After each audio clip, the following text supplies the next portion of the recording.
We have apologies from Louise Bate from Health Watch, Rob Carroll from BCP, Dawn, our Chief People Officer, Millie Earle, the leader of BCP, Gordon Mavuti, who's the place director for Swindon, but will be observing, Rachel Pearce from NHS England, and we have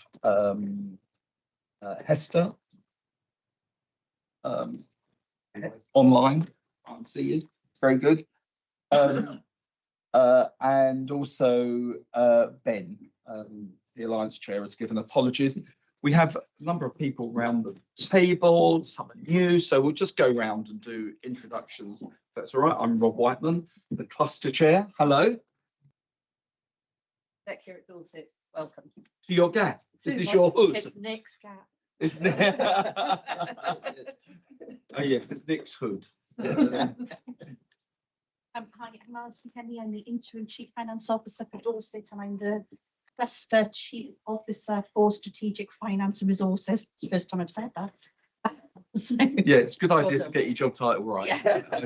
You'll find it. Morning, everyone. I'm Aidan Dunn. I'm the Chief Exec of BCP Council. Morning, I'm David McLeod, Cluster Place Director for Somerset, observing today. Rhiannon Beaumont-Woods, non-executive member for Dorset ICB and chair of the Quality and Commissioning. Paul Johnson, Chief Medical Officer for NHS Dorset. Adrian White, non-executive member, NHS Dorset, and chair of our finance council. Hi everyone, I'm Ellie Maguire. I'm the grants manager at Dorset Community Foundation. We're your local funder. We support local community groups, charities, not-for-profit organisations. Morning everyone, I'm Mark Smith, Lead Commissioner for All Age Mental Health with Dorset ICB, and we're presenting this morning. Good morning, everyone. My name is Karen Loftus, and I'm Chief Executive of Community Action Network, also known as CAN. We're a local infrastructure charity, so we support all charities, volunteering, community groups, and I'm also here presenting with my colleagues this morning. Good morning, Bernie Marden, Chief Medical Officer for the Cluster. Morning, Pamela Shea. I'm Interim Chief Nurse for NHS Dorset. Morning, Nick Island, leader of Dorset Council. Carl Hurd, non-exec member and chair of the People Committee.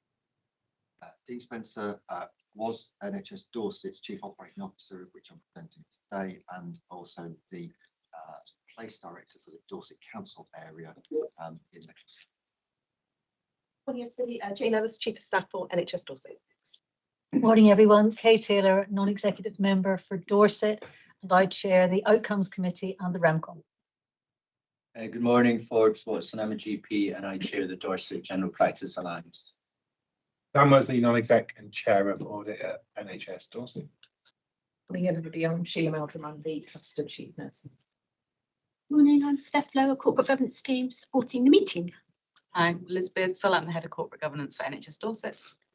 Morning, everybody. I'm glad you started that way round. Oh, I'm very kind like that. Just to grab a coffee. Apologies for being a few moments late. So, David Freeman, Deputy Chief Exec for Dorset ICB and Chief Officer for Commissioning and Place for the Cluster ICB. Good morning, everybody. I'm Matthew Bryant, Chief Executive at Dorset Healthcare and Dorset County Trusts. And nice to meet everybody. Jonathan Hickman, the ICB Cluster Chief Executive. And folks online for the cameras that are on, Andrew Drosser. Good morning, everybody. I'm the Chief Finance Officer at South West Ambulance Service. Nice to see you, Hester. Thanks. Morning, everyone. I'm Hester McLean, Director of System Coordination at NHS England South West. Laura. Morning, everyone. Nice to see you all. I'm Corporate Director of Wellbeing at BCP Council. Siobhan. Hello, morning everyone. I'm Siobhan Harrington, Chief Executive at University Hospitals Dorset, and apologies for being virtual today. And Amanda. Morning everyone, I'm Amanda Webb. I'm the new Chief Officer for Population Health Improvement for the Cluster ICB. Is there anyone online that wants to say hello, that your camera's off? No, okay. It's always hard in a room as well because, of course, some of the cameras can be inside the room. Beyond what's just been said, of course, welcome to Laura, the first meeting, Director of Wellbeing, BCP, to Bernie, who's observing, our new Chief Medical Officer, David McClare. You introduced yourself, David, and Sheila and Amanda, but welcome to your first meetings. Says here, Matthew, you'll be slightly late, but you're here. Well, I was slightly late. We were all slightly late, so I'm just the line. All right. Are there any apologies, please, beyond those I've given, or that's up to date? Thank you. So, any declarations of interest, not otherwise scheduled on the schedule that have arisen in the last 28 days that we need to know of and or amend? No. Thanks very much. The minutes of the meeting held on the 13th of November, are we happy with those, please? Take that as a yes, thank you very much. The action log has everything down as covered. Everyone happy with that, or is there anything anybody wanted to raise? Adrian? Just the diarisation for the update on the hospital estates is given as November. Seems a long time away. I don't know if there's a reason why it's so long, so far out. Can anybody cover that? Alison or somebody? All right, if we'll take a everything that's in play at the moment, it would have seemed sensible. We'll take a note that seems a long way off, and maybe someone could take a look. Just say apologies, that should be November 25, so it was the deadline for us actually getting something in place, not the deadline for when we were going to bring it back. Okay. We were talking, it would be, I suppose, Q1 potentially, but it's not diarised for November 26th. So it's the time frame. Yeah. Brilliant. Thank you very much indeed. Any other comments on that? Thank you. So we come to the board story. We're going to have a mental health grant scheme impact, and I think Mark Smith. Yes, Mark here. Hello. Yeah, of course you said. Hello, Mark. It's good. Hi. Thanks for coming. Over to you. Thank you, everybody. These occasions are always quite daunting, so I'm a little nervous, but we'll carry on. We're more nervous than you are, in case we ask the wrong question or say something stupid. So chill. You know what you're talking about. Okay. So I'm Mark Smith, Principal Commissioner Need for All Age Mental Health with Dorset ICB. And what we want to talk to you about this morning are the mental health grant schemes, but that's part of the bigger mental health transformation programme, adult mental health transformation programme that we've been running for the last. It started pre-COVID, sort of 2018-19. It's been going on ever since, really. So next slide, please. So in Dorset, we have called our Adult Mental Health Community Transformation Access Wellbeing. So that's predominantly provided by Dorset Healthcare as a secondary care mental health trust. But the newly invested and commissioned aspect of that is the universal open access part of it. So we learned a lot from Somerset and other systems in the country over the last few years about how they sort of played it out. And you can see on the screen there that we've got a voluntary sector partnership delivering access wellbeing, Dorset Minds, BCHA, Help and Care, Lantern Trust and Harmony, all of which are very embedded in their own parts of the county. When we did that, we didn't want to just put a procurement out and create a competitive process where one organisation may win, because we knew that these organisations were already doing some really good stuff in their own localities across the county. Next slide, please. That picture there illustrates the drop-in set of places that we've got and the three main hubs. So we've got three main big mental health hubs in the county, one in Weymouth, one in Poole and one in Boscombe. Those are on the high street. They're open access. You can literally just drop in, have a coffee, have a conversation, and you should get the right support that you need. Smaller ones are the drop-in locations that we've got, because one of the principles of Access Well is to reach into people's communities, places where they already go, rather than asking people to come to us like we historically do in the NHS. Next slide, please. So I'll hand over now to Ellie and to Karen, who are going to talk about the grant aspect. So we did a number of years ago have some non-recurrent money which we wanted to invest in the local community. DCF, obviously that's their bread and butter. They do that on a daily basis, distribution of funds. And I think we've got some really good stories to tell. So Ellie, over to you. Thank you. I think actually The first thing we're going to do is show you a video. So ideally today we'd have loved to brought along some of the community groups that have been funded by the award, but there wasn't really the time to do that. So we've created a short video which just introduces you to some of the types of community groups that were supported by the fund. So if we play that and then I'll talk afterwards. Okay.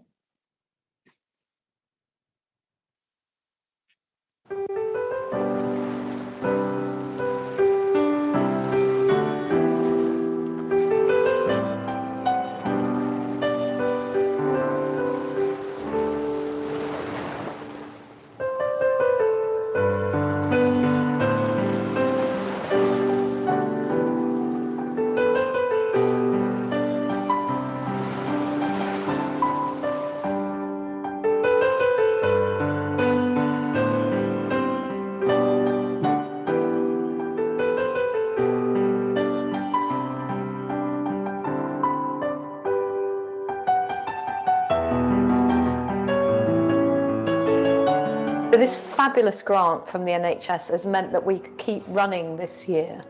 Without that grant, people wouldn't have their social thing to go to, they wouldn't have the culture that they have. So we're really improving life for people, we feel, and our evaluation reports show that people are happier when they come to Jolly's. They're not isolated and lonely anymore. And sometimes for people who are caring for others, all the stresses occur at home. So when they come out, they can kind of be free of those for a bit. It makes me feel good coming here because I know on a Monday that I've got somewhere to come and meet people that I've got to know over the last few years, and it just makes me feel happy. My family always say to me, we always know when you've been to Jolly Days because you seem much brighter.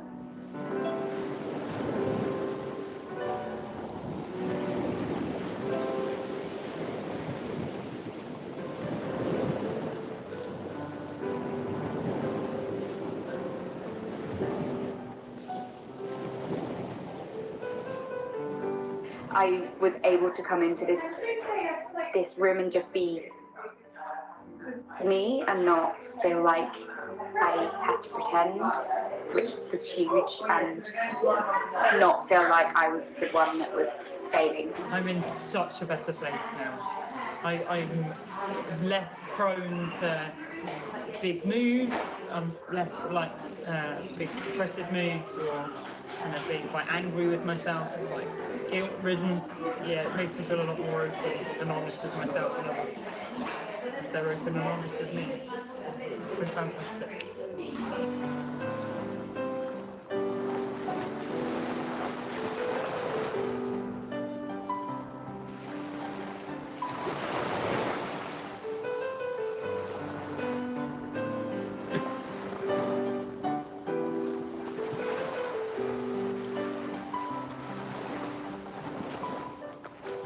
I went into We Are With You, went through rehab, gave up the alcohol and tried to address the problems in my life. I found I thoroughly enjoyed music.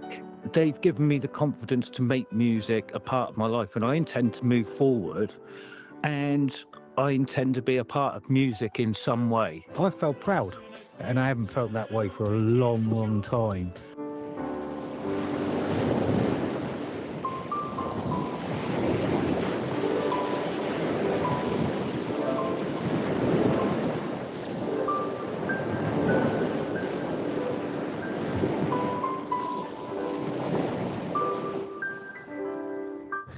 Well, I was in a bit of a rut, really, emotionally, physically, and I met a lovely lady called Ivana. She told me about Chill, and I still don't know why I actually followed up and had a look into it. However, I feel so happy afterwards, and I've never slept so well, and I actually think it's doing me so much good. And the first time I went in, I had my arms up in the air as a photograph, and I'm just saying, I'm doing it, look at me, I'm doing it. And that was a real buzz for me because I really felt like I'd done something that I'm 60 and I'd never done it, and I've always wanted to secretly, and I did it, and that was the real buzz. Psychologically, I feel now I can do anything. I think we have to stop overthinking things, keep things simple. I mean, the help that these smaller charities are providing to people is not rocket science. It's normal everyday stuff that provides people with a social connection in the local community. It provides them with a reason to get out of bed in the morning, to come and feel socially connected to other people. And that in turn supports their mental and their physical health.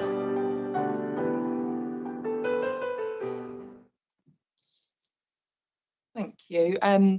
Karen and I always feel like we have the best job because we're lucky enough to visit these groups on a regular basis, and you just come away with those feelings of joy and happiness and relief and community, and yeah, it's just always so uplifting. So I hope that video gave you a kind of feel for some of that. So the funding programme we delivered was a £1 million distribution which supported 53 community groups. Most of the groups have now finished the projects that they were working on, some are still continuing. But so far, and we're looking at about 58% of that 1 million, 4,520 people have benefited from that money, which is a cost of about £128 per person. So considering the absolute minimum length of intervention, if you like, was 6 weeks, and the maximum was a whole year, and most of the people that were benefiting were much closer to that full year of connection to their community, I think £128 per person is pretty phenomenal.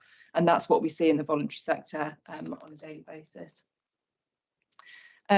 I'm not going to talk through all my slides because I know you've got them in your packs, but this is just to give you a feel for some of the types of activities that we were funding, from everything from drama, nature walks, sea swimming, etc. Next slide, please. And again, this is just to give you a feel for some of the issues that people were presenting with. So the groups were very much working with people who were already on a downward trajectory in their mental health and well-being. And these are some of the issues and concerns that they had and the reasons for feeling low.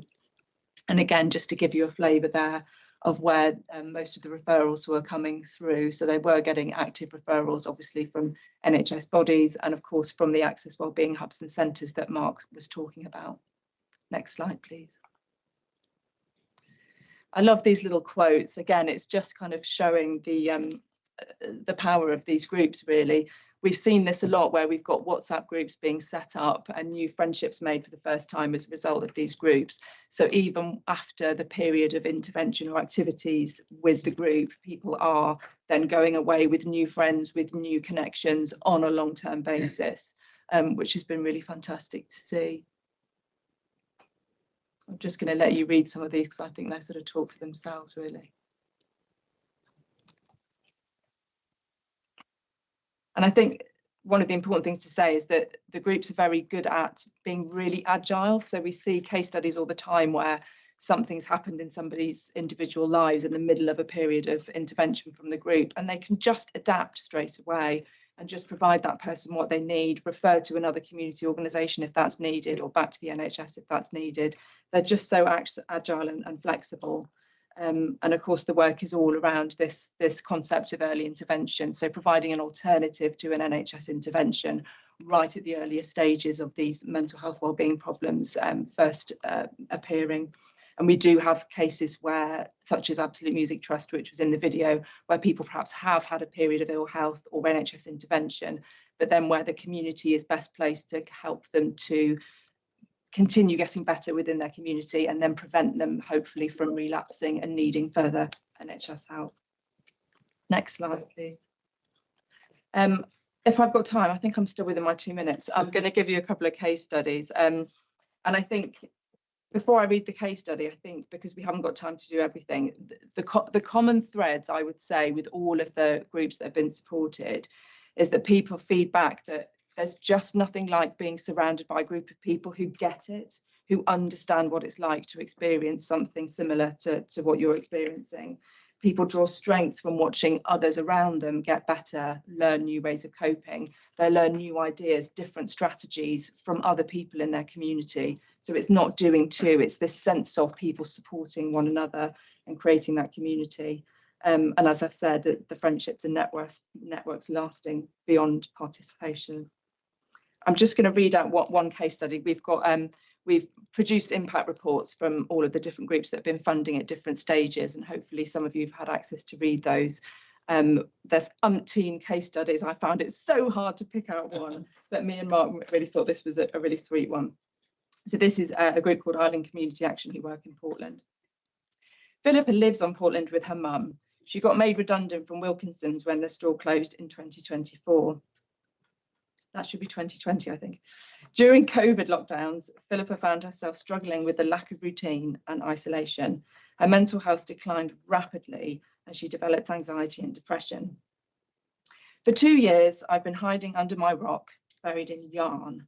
When I saw Hooked advertised, I did a happy dance in my lounge because the only time I left the house was once a week to go shopping, and the only people I saw were my mum and occasionally my brother. I was nervous at first and mum had to take me. I'm now much more confident and can go alone. I've made a good group of friends and we all chat on WhatsApp throughout the week, sharing patterns and makes. We've even started organising social outings. We all support each other through illness, upset, grief and other challenges. We've created a support network that I really value being a part of. Since starting at Hooked, I've joined in with several community projects. I made nearly 1,000 pom-poms for the Yarn Bomb Festival and knitted marshmallows on sticks for a scout group's woolly campfire. Although I get embarrassed with lots of attention, it's felt really nice that others have got enjoyment from something I've enjoyed creating. And that's just one of many. I'm going to hand over to Karen now to just give you a flavour of how the groups were supported, not only with the grant funding, but with their wider work and strategy. Next slide, and then the next slide, because we're going to go back to this. Okay. I will stand for this because this is important stuff.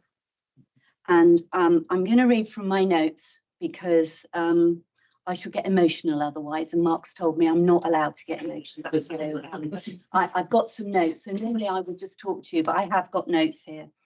So being part of this project has been a standout moment in my career, without doubt.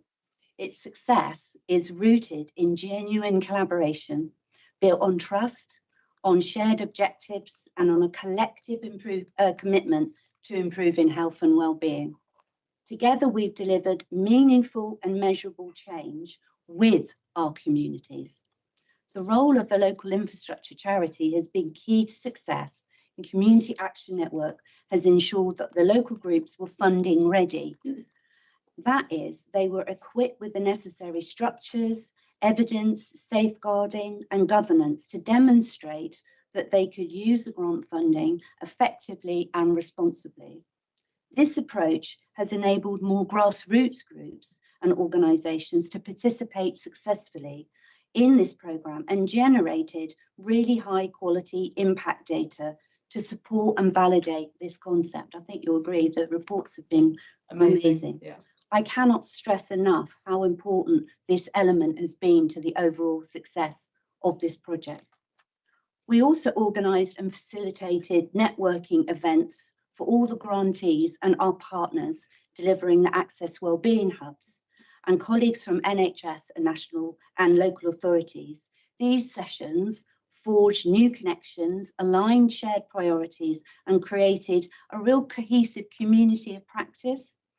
In response to feedback, we also incorporated training on outcome measuring, effective business planning, alongside opportunities for groups to share their stories of change.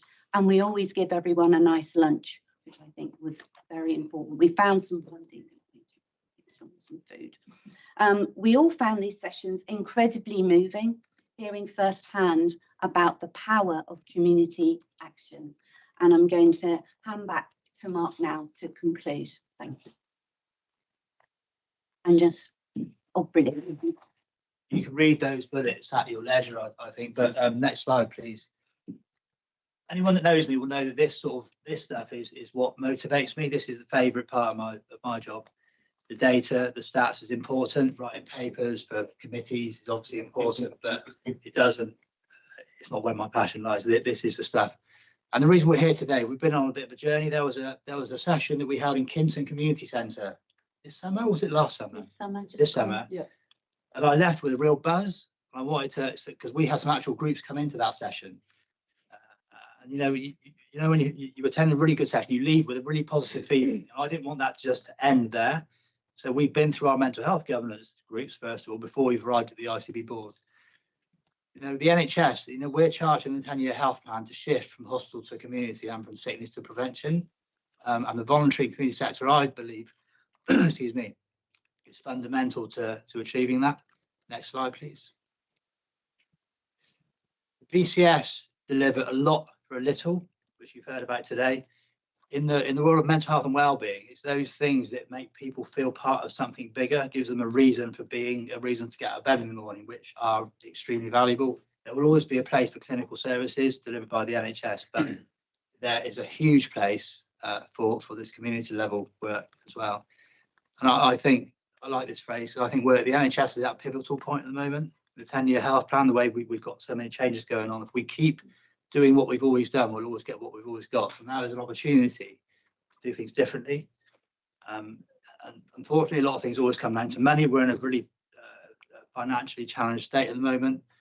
But to enable the leftward shift and to ensure sustainability, I think recurrent funding flow into the local community sector is really important.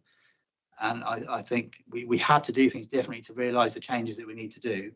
And what we wanted to do today, I know we don't have much time, but it's prompt a discussion at the board to get some views from you guys and to carry this conversation on, so this doesn't become the end of it either. Thank you. Well, thanks very much, Mark, Ellie and Karen. That was really interesting, and thank you for the prompt to a discussion.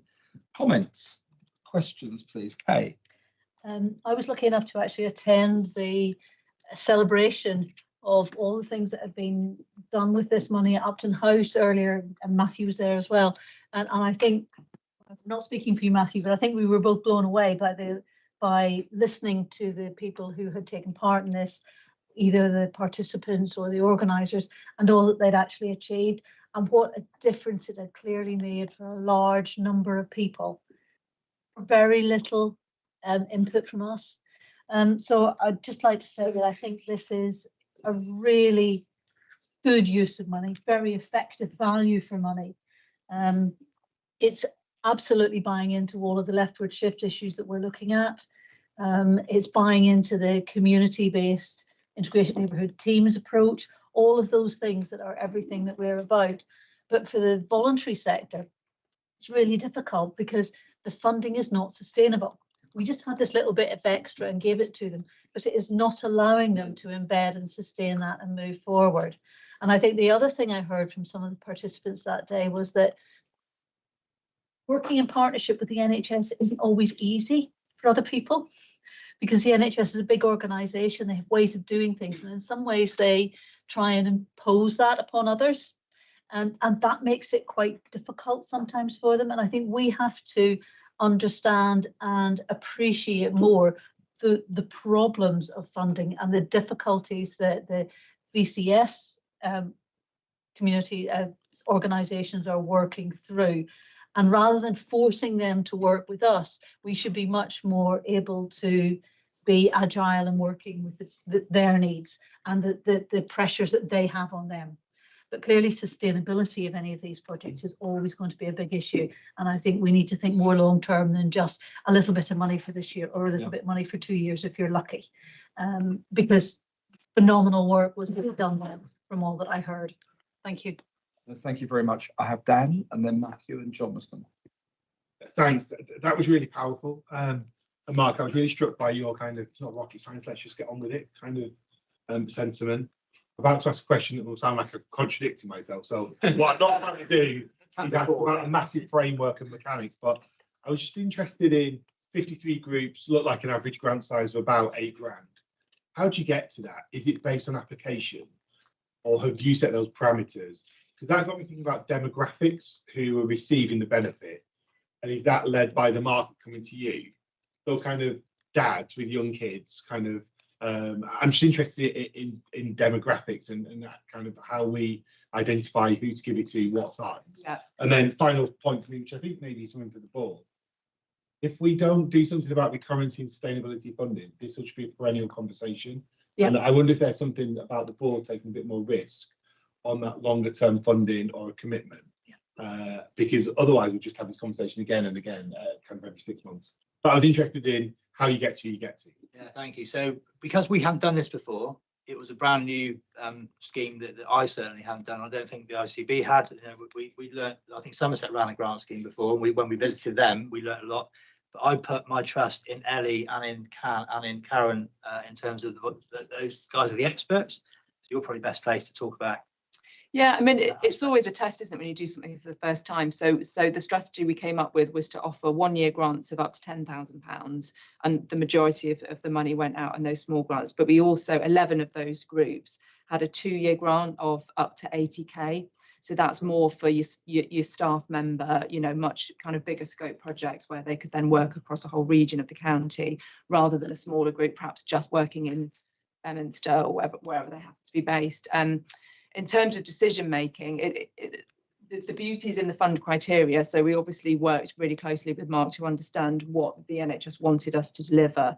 So we had wording in the criteria around that early intervention, around prioritising how people experiencing health inequalities and all the different stuff. And this is just to capture it really. And then our decision making panels are always drawn from professional expertise and lived experience expertise. So we had people that work within NHS settings, people that work within voluntary settings. So we had a really good person from Dorset Mental Health Forum on one of our panels. And then we had people who had participated in voluntary sector activities as a result of wellbeing issues. So hopefully we made good decisions. We were aware of needing a geographical spread, of covering different types of individuals. So we had everything from homelessness to dementia to, you know, poverty and eating well, and a whole spectrum. We turned down probably, I think we funded 20% of applicants. So there were a whole range of groups that were very suitable, eligible, valuable, that we couldn't fund. Again, that's just to give you a flavour. I hope that answers the question. I feel like I'm waffling now. No. Can I add something just very quickly, but I think it's really important. When we were looking at putting out the criteria, what we decided is we wouldn't ask the groups to invent something new and sexy. We said, what we'll do is say, how can you scale up what you're already doing? How can we help you to just get better at what you're already doing, do more of what you're doing, you know what you're doing? And I remember saying to you at the time, they'll love you for that, because so many times as a voluntary sector, you're asked to create something or innovative and new, and what's your sustainability plan and all this. But what we just did is say, how can you show us and demonstrate, which they all have, how can you were doing 20 of this, but actually now you're doing 40 of this. And they were the beauty of it is they will be able to get going that week. You know, there was no lead in, they just got straight on with it. I think that's really important to add on that. I've got 5 hands up, so we'll take the 5 as a group. I've now got 6 hands up with 4, sorry. And so if Matthew and then Jonathan and then Rhiannon and Adrian and then Catherine and Forbes, if we fairly brisk comments, if you can, and then we'll come back to you for some final comments. Jonathan. Okay. Thank you. It's lovely to see you here. Thank you for that fantastic presentation. I don't want to be downbeat about the rest of the agenda, but you might be the highlight of our day. Oh, you really are. So, and I think this is great work, and I was able to be part of the celebration.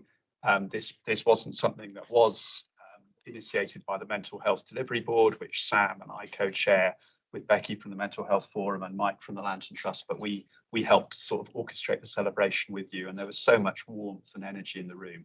You've made such a difference through this work for many, many people within the Dorset and BCP areas. It's fantastic. And I think in looking at the challenge that you've given us for this board, I think some of the things that we need to think about are what our strategic approach is to this. The issue of long-term commissioning is always a really big thing for the BCSE and third sector.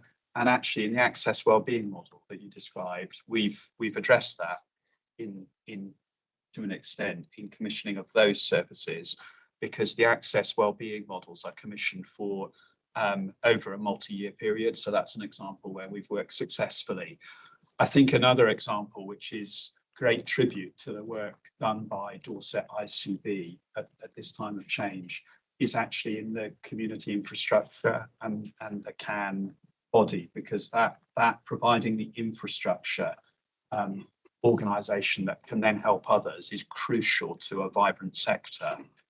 Beyond that, for the future, I think we really need to think incredibly closely and work very closely with our local authority colleagues in this space. And probably quite a lot of it needs to be place-based as we go forwards, with a very close connection to the communities that we serve.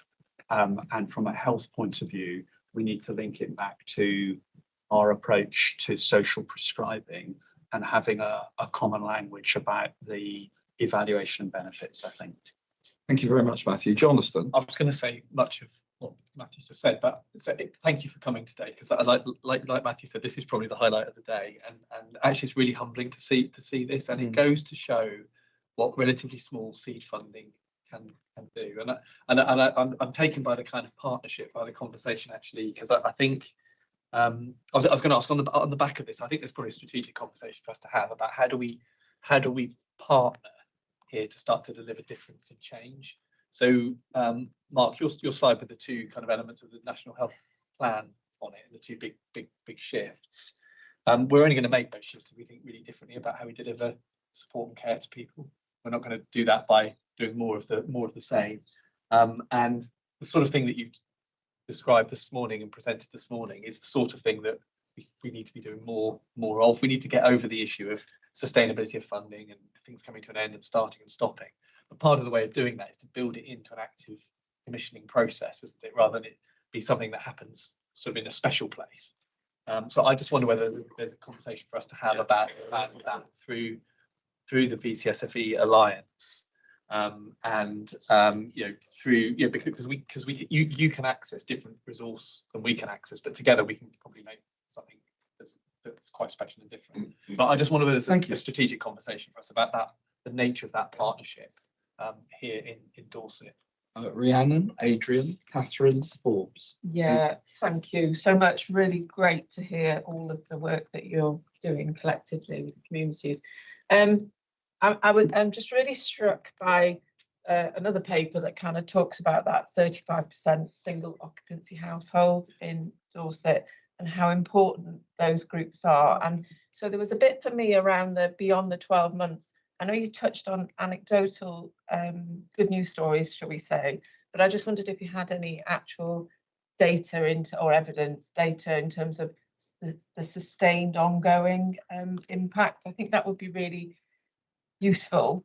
But that said, I'm very mindful your point that you made earlier about not making it overly prescriptive in terms of commissioning.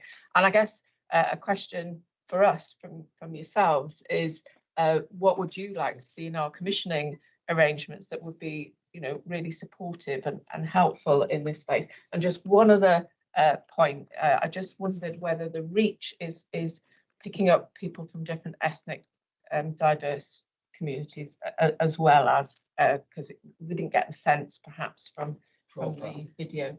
Okay, Adrian and then Catherine. Very quick. Thanks for the presentation. No need to be nervous about giving presentations. In terms of the challenge from the team, I just wonder if there's something for us to debate, which is the difference between giving a grant and commissioning a service, and whether there's anything for us to learn from other grant giving organisations. I did a lot of work supporting the charitable foundations in my previous corporate life, and avoiding dependency was one of the key things that they considered. Anyway, that's just more of a to be considered. Super quick, because I sense your restless energy. So I love this. Like that all the time. That's the trouble, even when we're not running late. I love this stuff, and I think you presented it beautifully. So thank you. I bring considerable restless energy to the idea, though, that we keep hearing about how marvellous this stuff, but actually, what's the system shift that needs to be done? So a few practical suggestions. There is only one VCS. We absolutely have to work together across public services to commission and also to grant fund into it. And that's on us to sort out. We're absolutely there to do that, but we have to do it together. The second thing is that we need a crunching together of method and practice here in order to make sure that we've got common evaluation, common practice, that we're actually doing it together. We have loads of people in our system that do this quite well, but we're not setting them up to succeed and do it together. that question of long-term sustainability is absolutely essential and ought to be a key commissioning outcome. Because if you've got a successful group that's constantly having to sing for its supper, it's not, you know, you're losing energy by doing that. And I guess the last thing of that is that kind of like that left shift is a left shift of cash. And how are we actually going to put the money on the table, which we won't be able to do unless we've brought together a really, really clear commissioning framework that we're all able to stand behind and gives the sector some certainty in terms of what to expect from us. So I think there's really practical work to be done in this rather than appreciating it, but knowing that you're never going to get the left shift unless we go deeper into what the system changes. And I think that's what we're here for. Yeah, thank you very much. And finally, Forbes. Yeah, I mean, it's pretty much been covered. I mean, absolutely, thank you very much. And of course, what's not to like about these presentations, and you see, you know, great things.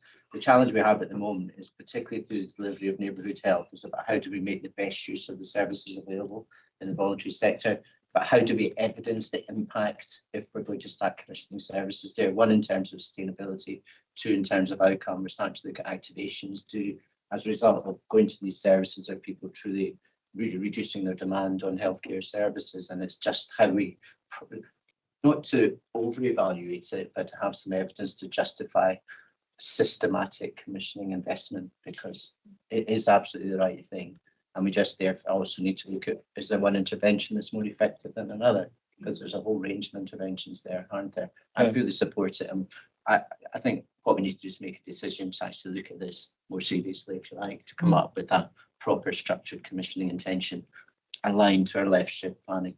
Yeah, thank you. So you've given us a lot to think about, and you've heard from everybody around the table that mainstreaming, that we're going to do more of this, is our job. And how do we do that rather than it be something that we applaud? And so thank you for that, and you're welcome to stay for any of the meeting and see if we get on and try and do some of that.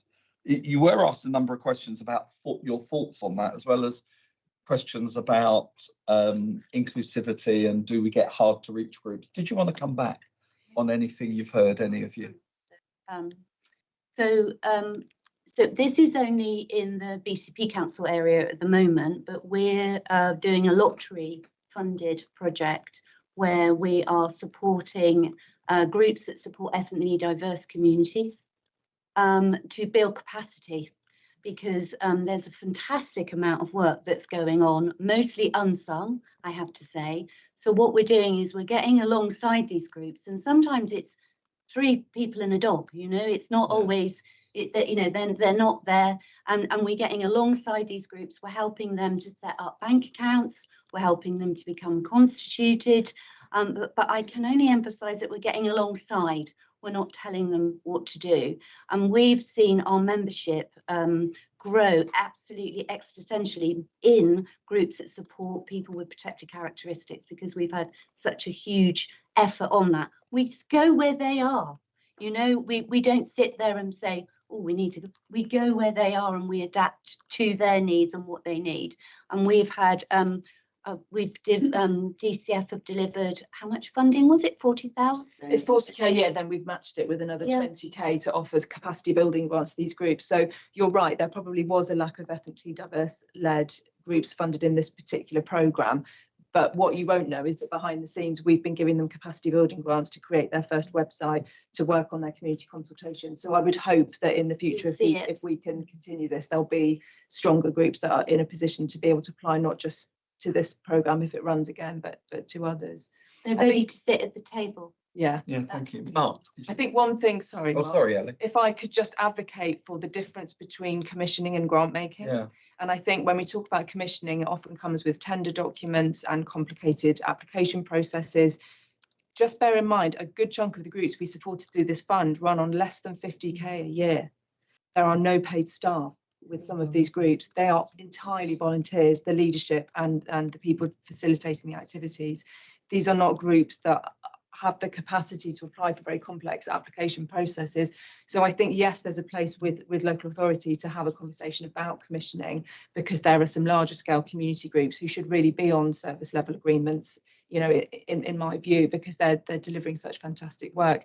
But there really is a place for a grant programme for the voluntary sector around this topic.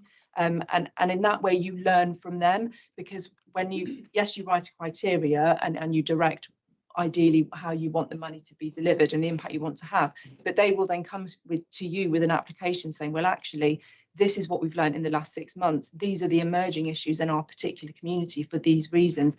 This is actually what we need funding for in the next 12 months in order to address this very localised issue. You're just not going to get that through a commissioning process, and it's accessible for the groups, but you also learn, I certainly learn a great deal from reading our funding applications, because it lets them take the lead on what they need to utilise the money for and what's happening in their particular town, village, community.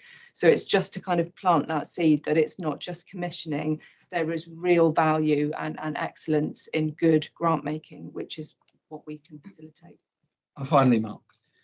Thank you. I'll be brief, but to sum up, on the outcome measures bit, how are we measuring success? Yes, so I missed for mental health and wellbeing, it's really difficult to measure the success because it's so broad. There are some national measures which we use in sort of clinical services, but there's a huge amount of information in the reports that DCF have produced, which can be distributed to people for people to read if they wish. We worked on outcomes in what we call indicators. So the outcome might be improved mental health, but the indicators that are measurable might be somebody suffering from less anxiety, somebody is, got more social networks, or there's usually a number of things that are measurable that they can then evidence that outcome. So all of the groups were asked to select what they would measure during their grant period. So we're able to pull data on the numbers of individuals that have achieved these different outcomes and indicators. Thank you. Really heartening to hear the board's commitment. So thank you for that. That is the main reason that I wanted to come. We have to do something and take it seriously to try and make it sustainable without NHSing it too much or over engineering it, because that's what Ellie's describing. We do that a lot, don't we, in the NHS? But thank you for your time. Well, thank you. Thank you very much indeed. Yeah. I'll try not to use up my 10 minutes before I hand over to Jonathan, but in a way that segues nicely into the little bit of scene setting that I wanted to give. Thank you. We're on the home stretch for Dorset ICB meeting as we do. We have a board development session next March, and then, in February, and then a board meeting in March. But then this meeting gets replaced by 3 meetings where we'll be meeting some forum or partnership for Dorset and some partnership or forum for BCP, where we talk about the things that we've just spoken about. And then we'll also meet as a cluster covering an area from Weymouth to Swindon. And so I suppose the exam question for us to think through as we go through today's meetings is, how do we do that successfully? Clearly, for the cluster, it needs to think about how do we incentivize contracts and how do we shift money so that this isn't something on the edge, but this is what we do by business, and we design and we pump prime and we create neighbourhood health and leftward shift and prevention. And how do we deliver that? What will happen at the cluster board and what will happen in a Dorset or a BCP setting? We're going to work on together, aren't we, in the next couple of months? And I guess the other piece of context to that is there probably won't be any more money for this. And so we have to shift resources within an envelope. And that's always hard. I'm for radical shift. I think we have to do tons more of the type of thing we've just heard for. But, I like numbers. I can't help it. The UK economy might grow by 1.5% in the next year. That won't be enough to keep up with inflation and pressures on public spending and the tax take. So the pressure on public spending is going to remain immense. The world economy will grow by about 3.5%. India probably top 6.5%. America grew by 4.5% last quarter, but will probably grow by 3.5% in the next year. Poor old Europe at 8%. And the problem on that stuck UK Europe productivity is something for us to think about, because better health, better public services and more money to pay for them will be generated by a healthier economy. And so what's our role in helping to have a workforce that's equipped in this area and to grow business and to work with a growing economy? And that's going to be our business to think about in these 3 forums. And so it is worth our while as we go through today's agenda, in a way, almost thinking about the things that won't happen in those 3 forums. And we might let go. Probably ICBs will do a bit less on performance management and other things. But the ICB and the place-based settings have to do a bit more on leftward shift and changing resources, and the things that we've heard about today in the patient story, not being on the edge or the pilot, and it all feels a bit fragile, whether it keeps going or not. But they know they've got certainty. They know they've got certainty, and they know that they can really play a part in new pathways that stop demand for acute, but also make the community healthier and happier and grow the economy. And I hope that's a helpful, because our days are numbered in our present format, and we've got to make sure that the new formats of how we work with each other achieve. That's your job, Jonathan. Over to you. No task. No pressure. Yeah, no. Thank you, Rob. No, it's really helpful sort of setting of the scene, context, and the challenge, I think, that we've got over the coming months. In terms of my report, I was going to take it as read, but I was going to just talk about three things and try and join some dots through the report. So first of all, just I was going to take this in a slightly different order, but I'll just start off with the ICB changes because it kind of segues into Rob's comments. There is an element at the moment where I think we are down and in, actually, in terms of the organisational change process. It's great to see a number of the new executive have joined us here today. So we've been through that process just before Christmas and confirmed and communicated appointments. So you've got the detail in the pack, but it's good to see folk here today. I wanted to just also pay tribute to some of the other folk who'll be kind of leaving us over the kind of the next few months.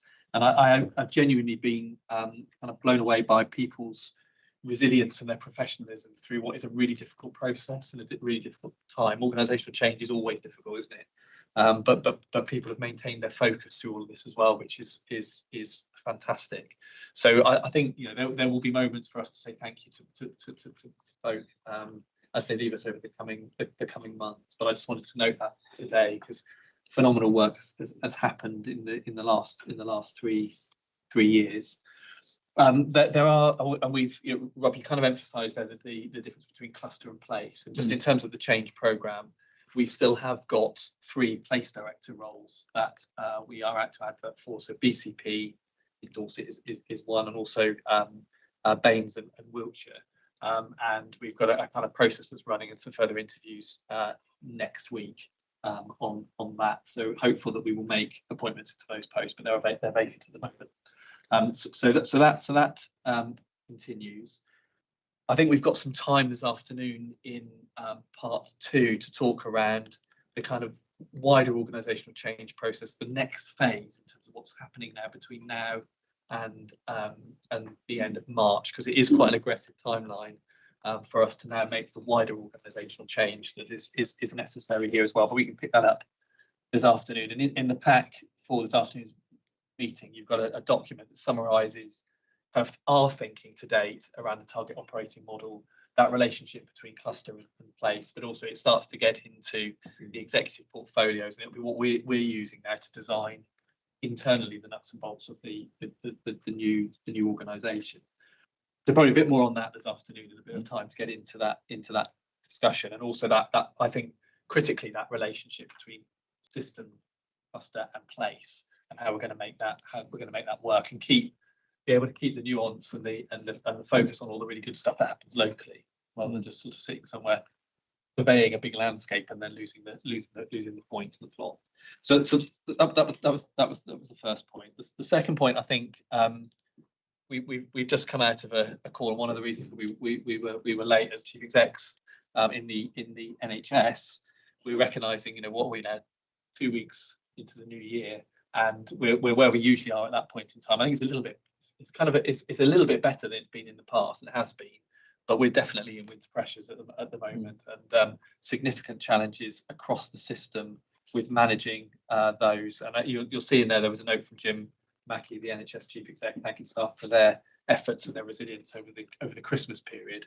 I'd say actually that's intensified over the last two weeks, and you know, all parts of the system are currently running really hot. That's happening within the context and the backdrop of organisational change and some big things like industrial action that was sort of managed as we went into the period. So I wanted to just pay tribute to that. I think one of the conversations we had this morning is it feels like we've got a little bit stuck, and there's something about how do we unblock the system. And so we were talking about this morning about a number of interventions that we could make from an NHS perspective.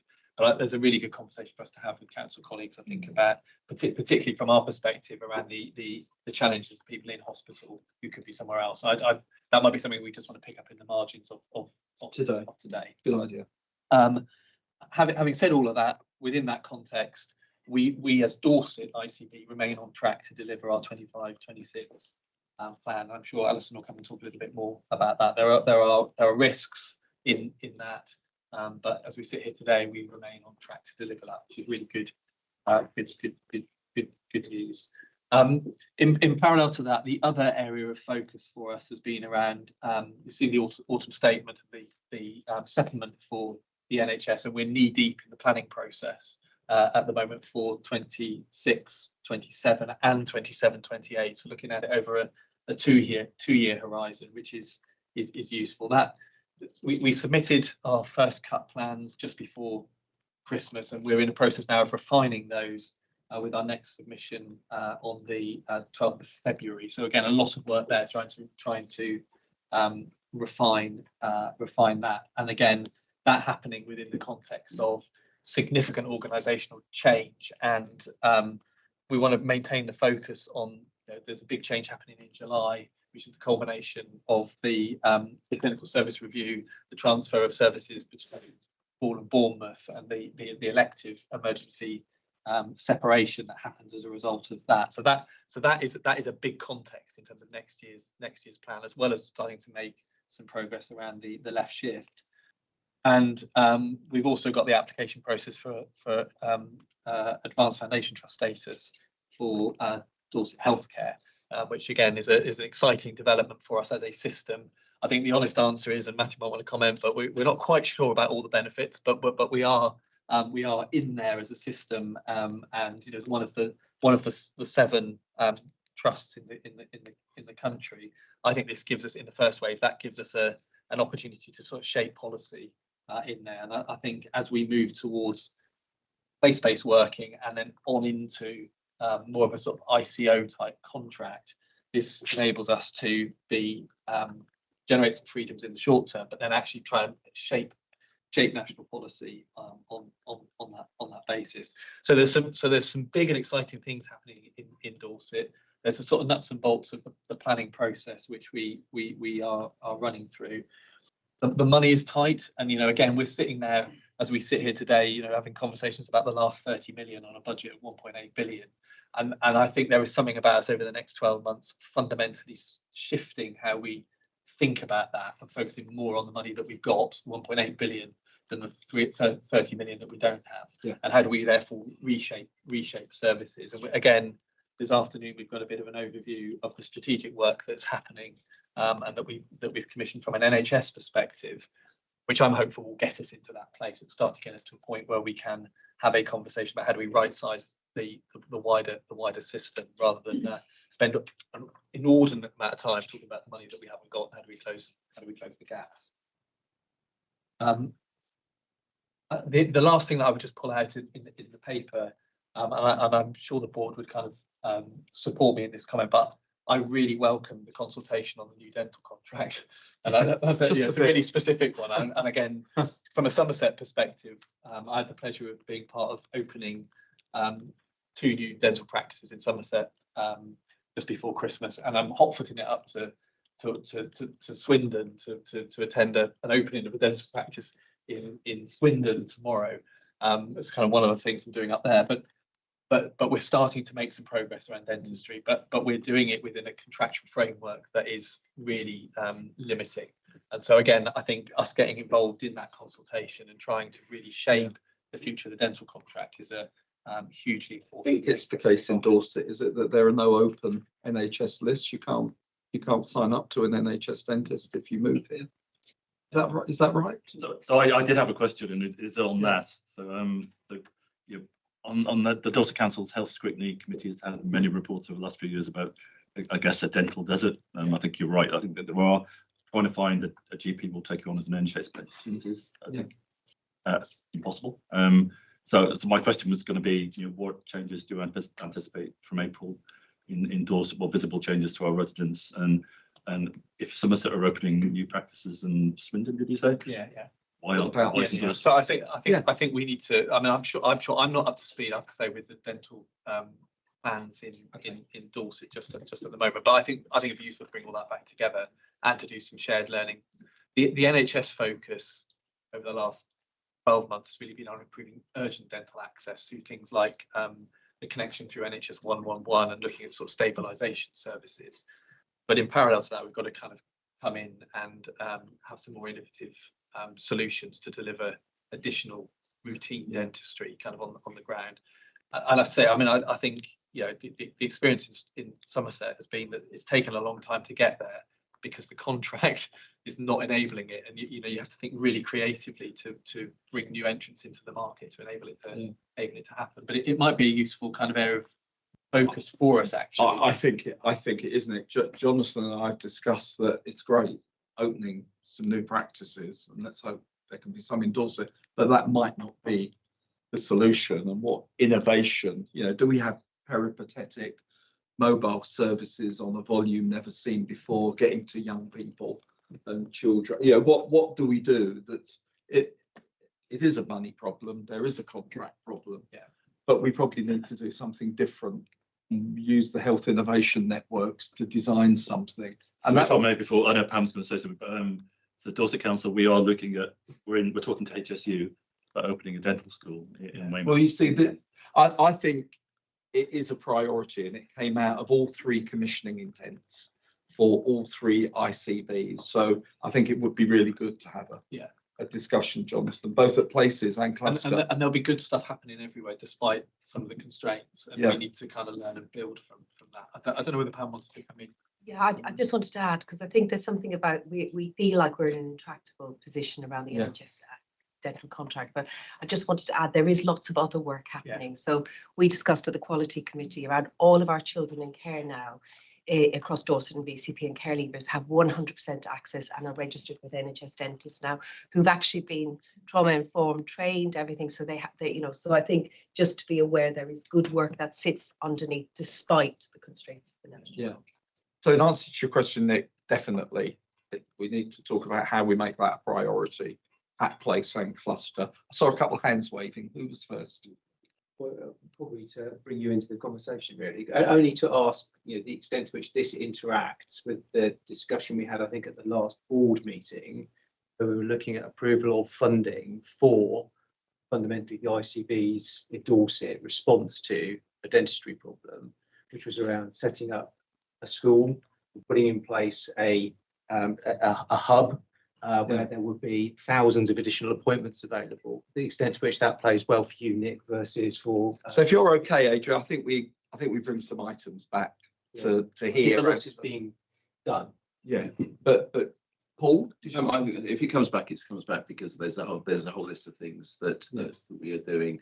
I have to say, having led that team, it is probably most exciting I've seen for dentistry, and I think that's the same with every ICB at the moment. The shackles have come off a little bit, which has allowed us to do something much closer to our population, and for that to come back, for us to see it, but also have a check and challenge within the board, I think would be helpful. Another point of information: is there a plan for a dental school in BCP as well in Boston? There's a plan for it's a school that it won't train dentists, the specialism required for a university to set up a dental school is quite significant. But for allied professionals within dentistry, that's there, with a combination of it providing NHS care as well as training for those trainees. So it's a combination of service provision and training that we're working with HSU on. Rhiannon. That's a separate question. Yeah, So to make sure all the dentistry. I just wondered how much confidence there is, I guess, with the exec team in terms of the independent review on mental health conditions, autism, ADHD, in terms of it really coming out with something that's going to be useful. Because I'm glad to see, because I did go into the link, I'm glad to see the kind of population health lens on that, because actually when the scale of the problem is so big, actually rethinking how we define what's kind of normal within a population becomes really key, actually. Yes, it does. I think, I mean, others might want to comment, but I think it's really good that there's a focus on that area, and there is some innovative work that's happening again in all three of the systems. I think it's pretty early days, and again, it might be worth us. There's a lot of activity going on. This has now just landed, and there's probably something to say. Well, what is our strategic approach to this now? What are we going to do to kind of be able to interpret that and make the right choices for the local people? Matthew and Dan. Thank you. So I would say in relation to this national review, the outputs of it are quite uncertain. Yeah. I think it's a really important piece of work to do, because we all know what's been going on in that space. And actually, going back, Rob, to your comments, there is a relationship between this and people's employment, entry into the job market, which is very important. My one plea, and sitting here as the sort of provider mental health representative on this board, is that what we don't do as we go forwards is wait for the outcome of this review before we do anything in this area. And we know that within Dorset there's a long-term review of neurodiversity in our approach to it. We know we've got a number of pressures and issues to deal with. Some of that will have to be informed by this national work, but we need to keep stepping forward for our population in the meantime. Yeah, I think that's very wise, Matthew. I think you all have your own intelligence on this, but the noises I've heard coming out of DFE are quite fundamental reviews that might see EHCPs essentially stop for many. But I suppose in the current context, without getting into politics of U-turns and things then not happening, we can't bank on that, can we, Matthew? And I think thinking about what would we do if reform got stalled is probably sensible as well. I think that's a very good point. Dan? I'm on a separate point, if that's okay. I just wanted to endorse, Jonathan, your point on 1.8, not 30 million gap.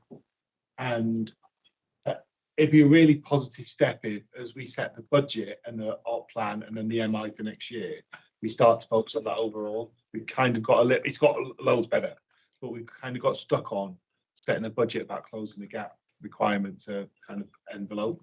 And I think if we can look more wider, terrible English, it would be so much better because it will flow through to the MI. Yeah. So I just wanted to really underscore that point. Thank you.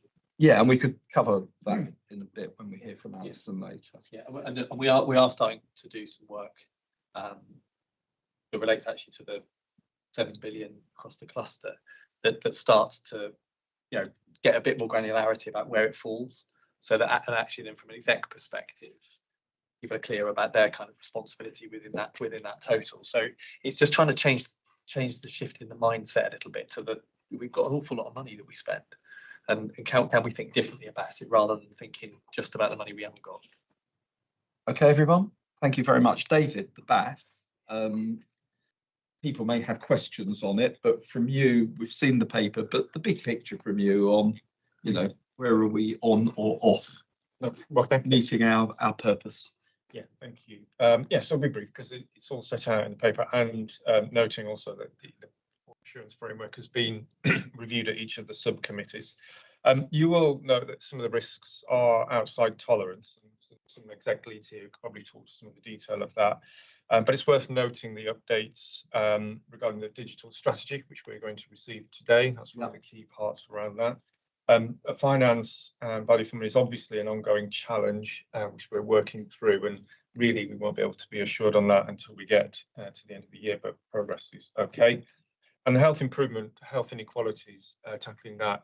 The biggest challenge with that one is that tackling health inequalities is a time span thing. You know, it takes time to address that and to see the benefits come through. And obviously, and we've talked about it many times, this particular board assurance framework has a limited time span left, and because it will change on when we become a cluster from the 1st of April. Obviously, the Dorset ICB will eventually be dissolved. The other thing I just wanted to flag is the notes in 2.7 on the transition programme risks. We did a two-stage review of this. One, whether there was value or benefit in folding this into the overall board assurance framework, and if not, how best to ensure that the board is aware of the transition risks associated with that programme work.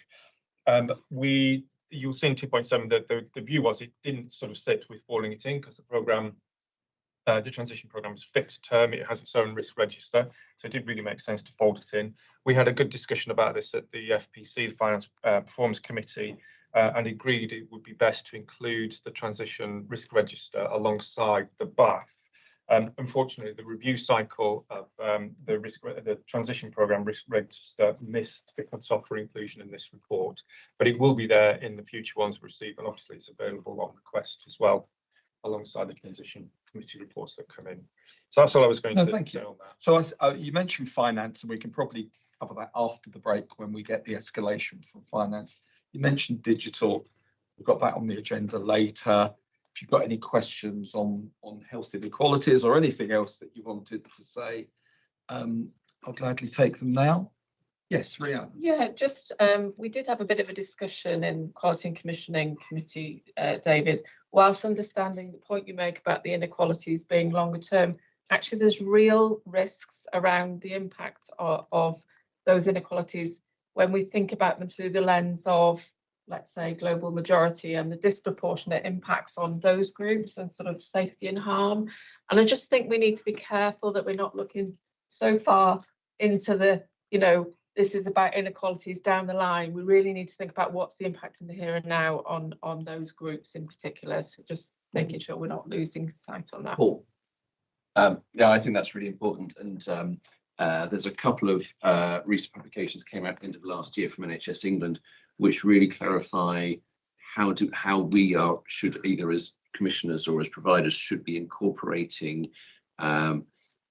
data in a way that can be cut to identify inequalities in our standard reporting and our annual reports, and the way that we're reporting our activity and so on.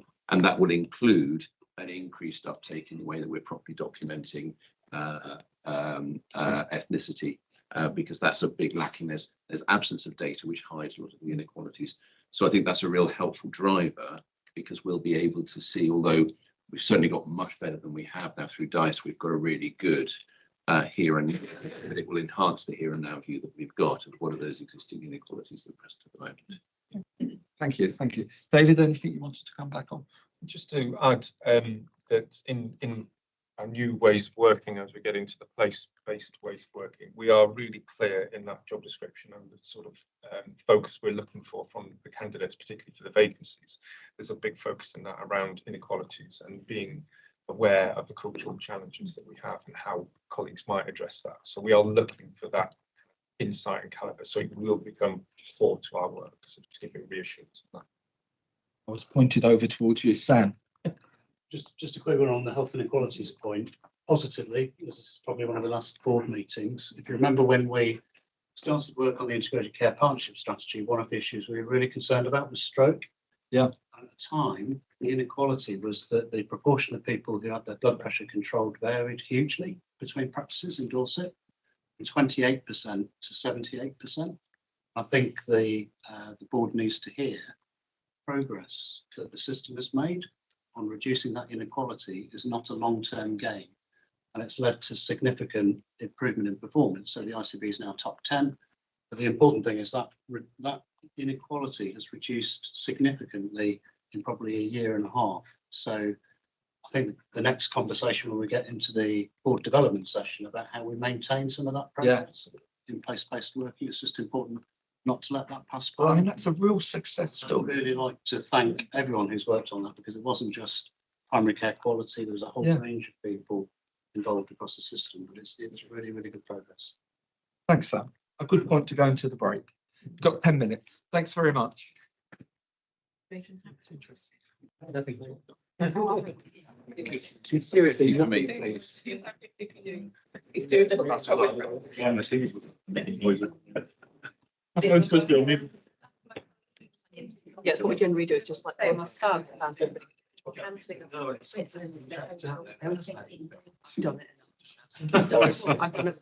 I did. Well, contact the but I called it late. I thought my family actually called it. We were absolutely freezing. Commission's fine. So we went up.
escalation reports, and we start with finance, please. And Alison is here somewhere, I see.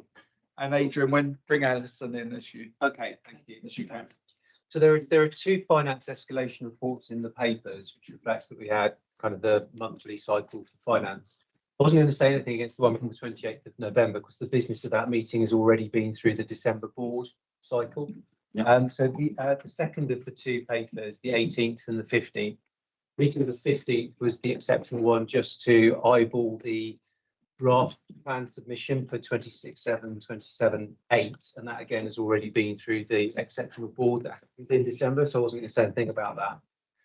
What's left then in that paper is we spent quite a lot of time reviewing business cases, so the integrated neighbourhood team, top-up funding, the end-of-life care, social funding, and also the non-emergency patient transport. Those are all for scrutiny in part 2, so I won't bring a lot there, but at committee, hopefully we gave some helpful input that will make this afternoon's conversation more fruitful. The other sort of standard business was reviewing recovery plan for Dorset 25/6 and reviewing status of medium-term plan for 26/7. I think on the recovery plan, we had helpful attendance from UHD, DCH, DHC, from a finance perspective, particularly Matthew was also there. Everyone continues to report on track for the revised trajectories. It's a slightly different route to the 25/6 plan. There's less recurring SIP in there now, but no material change at the December update from the November one. So basically the risks that we've already rehearsed as a board remain, but fundamentally everyone's still good for the plan. I think as a committee we expressed some concerns about the disconnect between those commitments and the workforce plan, which continues to be materially off track. And given that that's a good lead indicator for sustainable run rates, that's an area of focus for the committee and the board. I want to just kind of ask a few questions about that when we get into the performance report. And then in terms of 26/7, you saw the status at the approval of the draft at the December board. A lot of activity to happen really between mid-December and end of January. I think Alison will probably want to comment on that. I think when we were debating at the 18th of December committee meeting, the key things we were wanting to understand was that just ways through some of the big bolts in the road. So some of the big bolts in the road are for the providers, given the change in the way that the allocations are slated to be managed. So move from block to part payment below results, etc., which has got a bigger impact for UHD, which is working through, and some other changes. So I suspect, Rob, my update from the 18th of December will already be out of date. So I'll say no more. Those are the key points from committee, and then maybe invite Alison. Yeah, Alison, do you want to? I think you've covered most of the things that Adrian. That was really comprehensive. Thank you. I think for me, the conversation, and we've got it coming up in terms of the performance report later. We're on track for this year. We caught it early this year. We realised we were moving off track. We caught it and we reacted to it. And thanks to colleagues within our trusts and across our system in terms of responding to that. And we can come back to that a little later as well. Really highlighting the position that Adrian talked about. What we've done is a lot of non-recurrent approaches to this year. What that means is we go into next year in the medium-term financial plan in a worse position we thought we were going to. We're working through that in terms of making sure we've got our safe agreement going into next year as part of the medium-term plan, and we are having those conversations quite robustly at the moment, and regularly with our provider colleagues and bringing those together. The key to me is probably then coming back to the conversation and the presentation we've got this afternoon, because it goes back to the topics we've already started having this morning about how do we start to flip the system for the long-term plan, and linking that to the conversation we've got in terms of the commissioning strategy and the clinical services review. So I think, in terms of the agenda, it flows through the rest of today as well. Yeah, thank you very much. Any questions or comments from anybody on finance, please? there's a chance with the performance report later on as well, I know. But we okay for now? Thank you very much. So outcomes. Please. Well, I'm taking the report here as read. With the digital strategy, we've got that on the agenda today. So I'm not going to report in detail about the conversations around that because people will obviously rehearse those later on. But it was a very detailed discussion and we very much supported the vision and the ambition in the strategy. We'd like to be sure that the planning to deliver it will underpin it effectively and that this is not just words on the strategy. But we'll discuss that in more detail later on. Future care, good update on this one, showing really good progress at DCH and DHC. UHD at that point, we were being told, was about 3 months behind. But there was confidence that the trajectory shows that they'll be on track within that 3 months to catch up with DCH. I'm not sure whether that's still the case because looking at the performance data today, it suggests there has been a deterioration in numbers there. But at the point that we heard this report, there was confidence that we were still on track, although slightly slower. Key issues at UHD being about speed of decision making and some cultural issues with regard to change.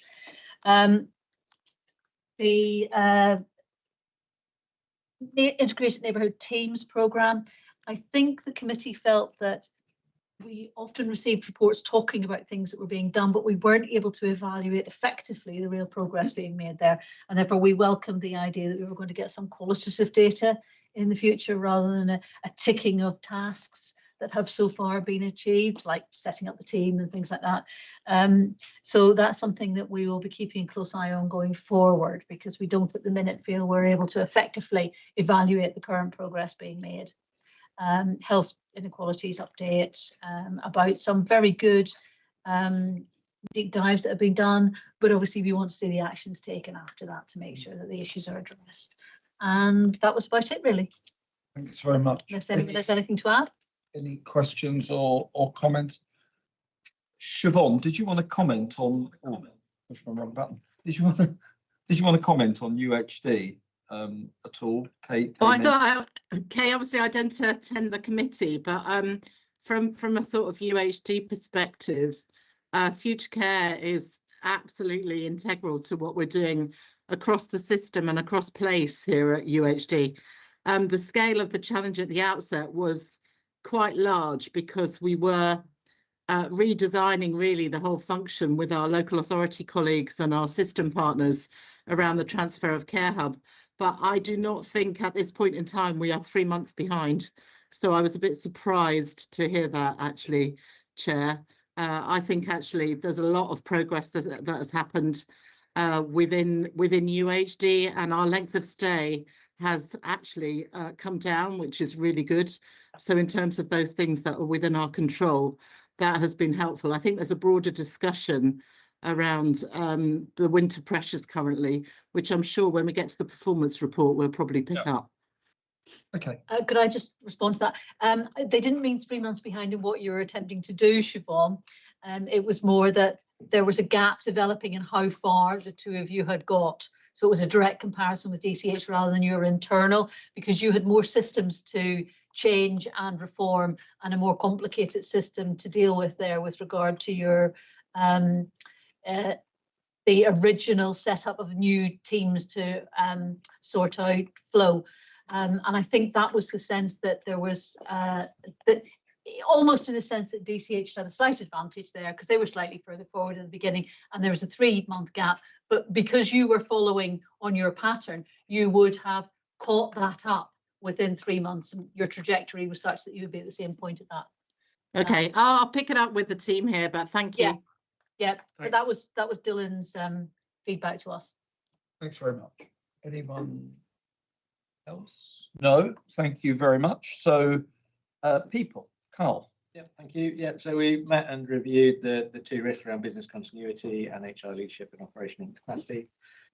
Went through some of the data around levers and freedom to speak up. The 2 points to note there around the voluntary scheme was live just recently gone live at the time. So the outcomes of that are likely to stress test the operational business continuity as that materialises. And then the other one was recognising that the workload for the HR team is likely to increase as we move into the new financial year. But other than that, nothing to escalate and nothing to refer to. Any questions? No, thank you very much, Carl. Quality. Thank you. Yes, it was very helpful, useful to have two NEDs from provider organisations in that meeting. So we were able to test a few things actually in terms of taking assurance.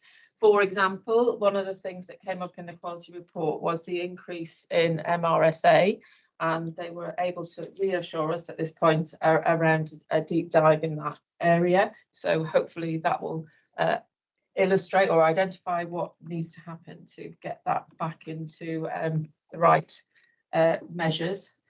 The other thing was the child death review overview panel that are looking at reviewing neonatal and intrauterine deaths. So we'll watch this space in terms of that review. We received and noted the Safeguarding Mid-Year Highlight Report, which I think essentially showed really good interagency and multi-agency working, which was really good to see, good sharing of information in terms of digital systems. I think Pam's already noted the really good news story, which was around the looked after children and the dental improvements, which is a really positive story. Just that we noted the Dorset local maternity and neonatal system quality update and CQC inspections, which identified DCH as good, and there have been, I think it was an unannounced maybe UHG maternity inspection. Still waiting to hear the outcomes of that. Clearly, we do continue to carry some risk in terms of the maternity advice line, not yet being provided in the way that it needs to be. So that is one to watch in terms of and obviously the impact of the current closures around Yeovil on maternity services that is impacting on Dorset. Only other thing, just to pick up on the commissioning side, actually the provider NED's really supportive of us getting much more into this commissioning space. We heard from Dean in terms of the mapping around the alignment in terms of a cluster lens on that, which yeah, some similarities, some differences. Good to hear the early prioritizations around outpatients, 111, ADHD, autism pathways. And we've just noticed some good learning from the integrated neighbourhood teams as well. And just keeping quite, we want just some visibility, even though it's not sitting on a corporate risk register, in terms of the ongoing risk on quality and safety from the transformation, basically. Yeah. Thanks very much. Any comments or questions? I think Pam might want that. From anyone? Pam. Thank you. I just wanted to draw your attention. I'm looking to you, Aidan, as well, because we've made reference in the report around SEND, because that was on our corporate risk register and we had reduced the score, but I didn't know whether you wanted to say anything, because we'd long awaited for the SEND inspection, and I didn't know whether you wanted to share anything. Yeah, so we had a SEND, one of 3 inspections, but we had a SEND inspection before Christmas. So we've had sort of provisional feedback on that, but we're not in a position to say the actual outcome. But we are encouraged that we're sort of a real sense of progress the way it's going. We've had a written statement of action in place for a couple of years. So I think we are very encouraged. Good. The draft report is currently with us for comment, and we are anticipating publication shortly. That's good to hear. Thank you. Anything else from anyone? No one online. Okay. Thank you. And last but not least, audit. I'll take it as read, Rob. In part 2, we've got the cyber risk, which really great for the team for the work that's gone into that. I'd really encourage board members to feed back on that risk and as we iterate it and mature it. We'll cover that this afternoon. And then we spent probably more time than I wanted as chair, but it was really assuring on the general ledger implementation. It's not like it's a quiet time of year for the finance function, but the work that's gone in and the focus and the commitment, I think it should be good for the board to echo the audit committee's thanks to the team. That type of thing feels like a hygiene factor, but if it goes wrong, it goes really wrong. And it's been really gripped. And so just to pull out that bullet, other than that, I wouldn't touch on anything else. Okay. Anyone? Have we landed, Dan or Adrian, as your predecessor, on audit committees under the new setup? I know there was a discussion about, can the cluster have an audit committee, or do the legacy bodies, being legal entities, need to retain their audit committees? Or Liz, any advice on where we are in our thinking on that? We need to retain separate audit committees while we're in a cluster position. Work has begun on aligning terms of reference across all three. So we'd operate still effectively 3 different separate committees, but with a common terms of reference. We're working through those with the chairs, with a view to those meetings being in place from the start of the next financial year. There'll be a bit of a time lag because they won't be due to meet until later on in that quarter. We'll also be holding separate meetings, the special meetings to sign off the annual report and accounts in June as usual. We've taken the decision to hold those entirely separately because it's looking at the historical information. So that's the position we're in at the moment, unless Dan was anything you wanted to go. I don't want to boil the ocean, to use one of your expressions, but it's interesting to think about how that works. And of course, risk will be managed at place level and cluster level, whilst we have a statutory responsibility to retain audit committees for the legacy bodies. And so that we need to really make sure we don't have gaps on that, don't we, Dan? Yeah, we've got to keep ourselves clean and safe. Work is ongoing. There's a mindset thing here, and I'd encourage the chair and the chief exec to direct Ned across the system to get on with this. Yeah. Would be my ask of you both. But it's going, it could go quicker. Yeah, I think I understand what you're saying. Thank you very much. And everyone happy? So we come on to the integrated performance report. Dean, you mentioned no criteria to reside in your introduction, so I don't know if that's something we wanna pull out now. Where is Dean, by the way? I'm here. I'm sorry, Dean, I was looking around for you. Thank you for waving at me. Yes. And do you want to sort of pull out no criteria to reside a bit, as Jonathan mentioned it in his introduction?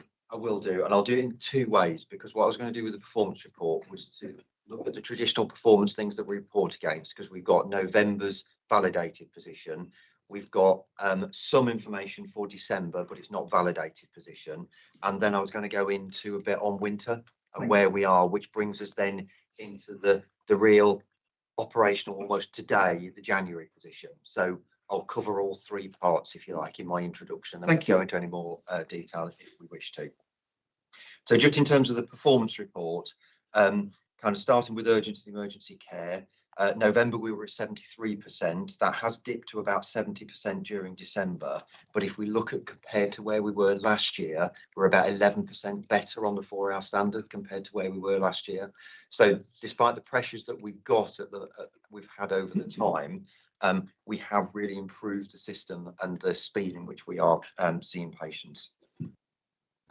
We have got more patients than we plan to have to wait 12 hours in the department before discharge, but it's just over tolerance.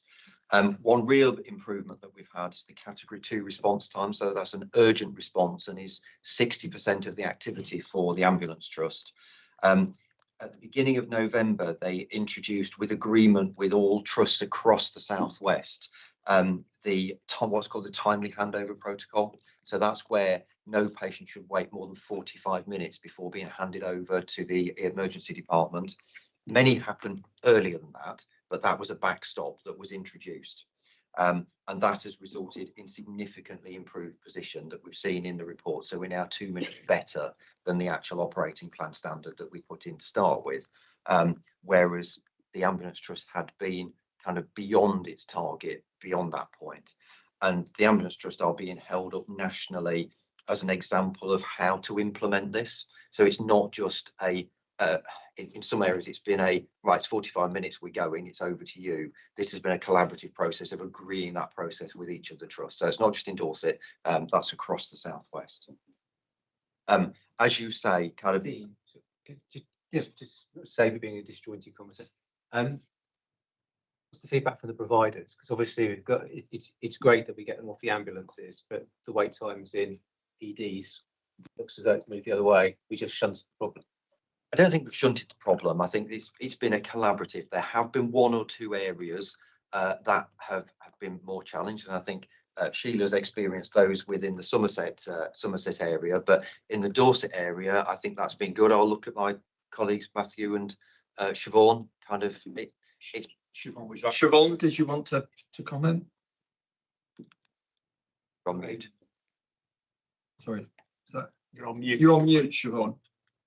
Apologies. I think that's a really interesting question, Adrian. I think in the southwest, and Hester may comment, but the timely handover has been brilliant. You know, in terms of getting patients into hospital, that has been really good. I think there's some looking at generally what the other impacts of that have been, because the positive of that is you have more ambulances out on the road, and potentially there are more handovers coming, more conveyances coming in. So there are some weird adverse impacts that I think are currently being looked at across the southwest. But the actual timely handover has absolutely had a positive impact for patients and safety. And yes, you're right, Adrian, it's having a pressured impact, especially in terms of our RAT facilities. So where people come in are rapidly assessed. There is quite a lot of pressure in there at the moment. So I think there are some interesting impacts, but overall it is safer for patients. Thank you. So if I can add from my perspective, I think there are two issues here. So one's demand for urgent care and how it's presenting, and then the second is how this has been done and worked. So demand for urgent care is up, so services are busy, but you know, our priority is to be there for our population, and the most important thing is that ambulances can get back on the road to the people who are at most risk, who are the people sitting at home or elsewhere who haven't had their call answered. So it's absolutely the right thing to do. We've got a very good relationship with SWAST, and essentially the arrangements to do this have worked well, and teams are working together all the time. I'm sure this is the case with UHD, who've got, I think, the added complexity that you also receive ambulances from the outside of the SWAST area, don't you? The South Coast area.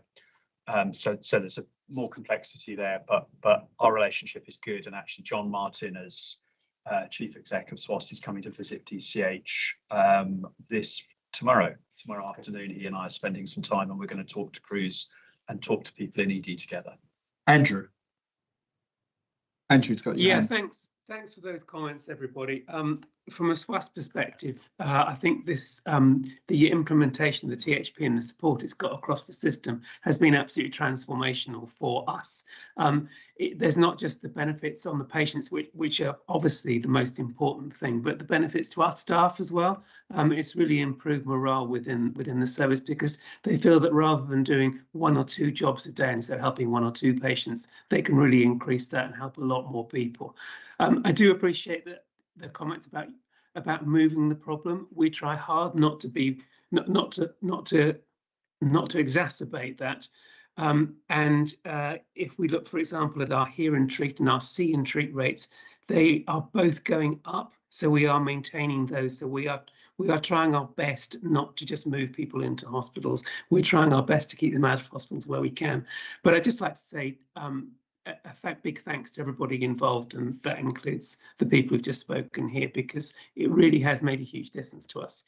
December was really good at the start. It got a lot more challenging as the flu kicked in, and I think without it we'd have been in a lot worse situation than we were. So thanks very much. Thank you, Hester. Thanks, and just to build on that, it was not a quick thing to implement. There was a lot of work behind it, a lot of work ongoing, and I think it's a testament to all of the providers and to SWAST that it's worked so well. So I just want to make that really clear. Obviously, that there's more modelling to do, there's more things to go after, but it's been a success because of the collaboration and the significant contribution and working of everyone involved, including UHD, DCH, SWAST. Yeah, thanks very much. Does that answer your question, Adrian? Very helpful. I guess in a way, Dean, the question is what happens after the trolley, as it were, because someone's in the back of a trolley in an ambulance, or if there's a quick handover, they may be in a trolley in the acute. The question is what happens next? And I think that corridor care it's on the news again this morning about kind of corridor care not being the way that kind of we want to treat people. There are safeguards within the timely handover protocol so that if things are getting pressured, there can be a relaxation of that, and there have been instances where it's been agreed that it's appropriate to delay that time for the patient to go into the hospital because there isn't the appropriate care setting for the individual. So there is a degree of flexibility there, but what we have seen is a dramatic reduction in the time that it takes for the average time for patient handover, and that is consequently been an improvement in the category 2 response times as well. Yeah, so good. Thank you. Really good. Thanks for asking, Adrian. Okay.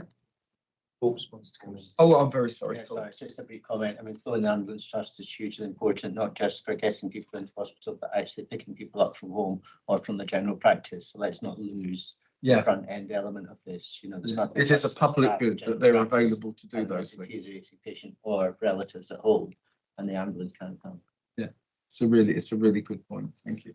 Okay, Dean. And I think just picking up on a point Andrew said, the number of people that are now able that don't need an ambulance to be conveyed to hospital has increased over this year as well. So the ability for the crews to actually deal with the problem either there or then follow up on the telephone for the individuals has increased, and the trust is now at about 19% of calls are able to be seen with hear and treat rather than a conveyance. So those numbers have significantly gone up during this year. There's been quite an investment in the capacity to actually achieve that.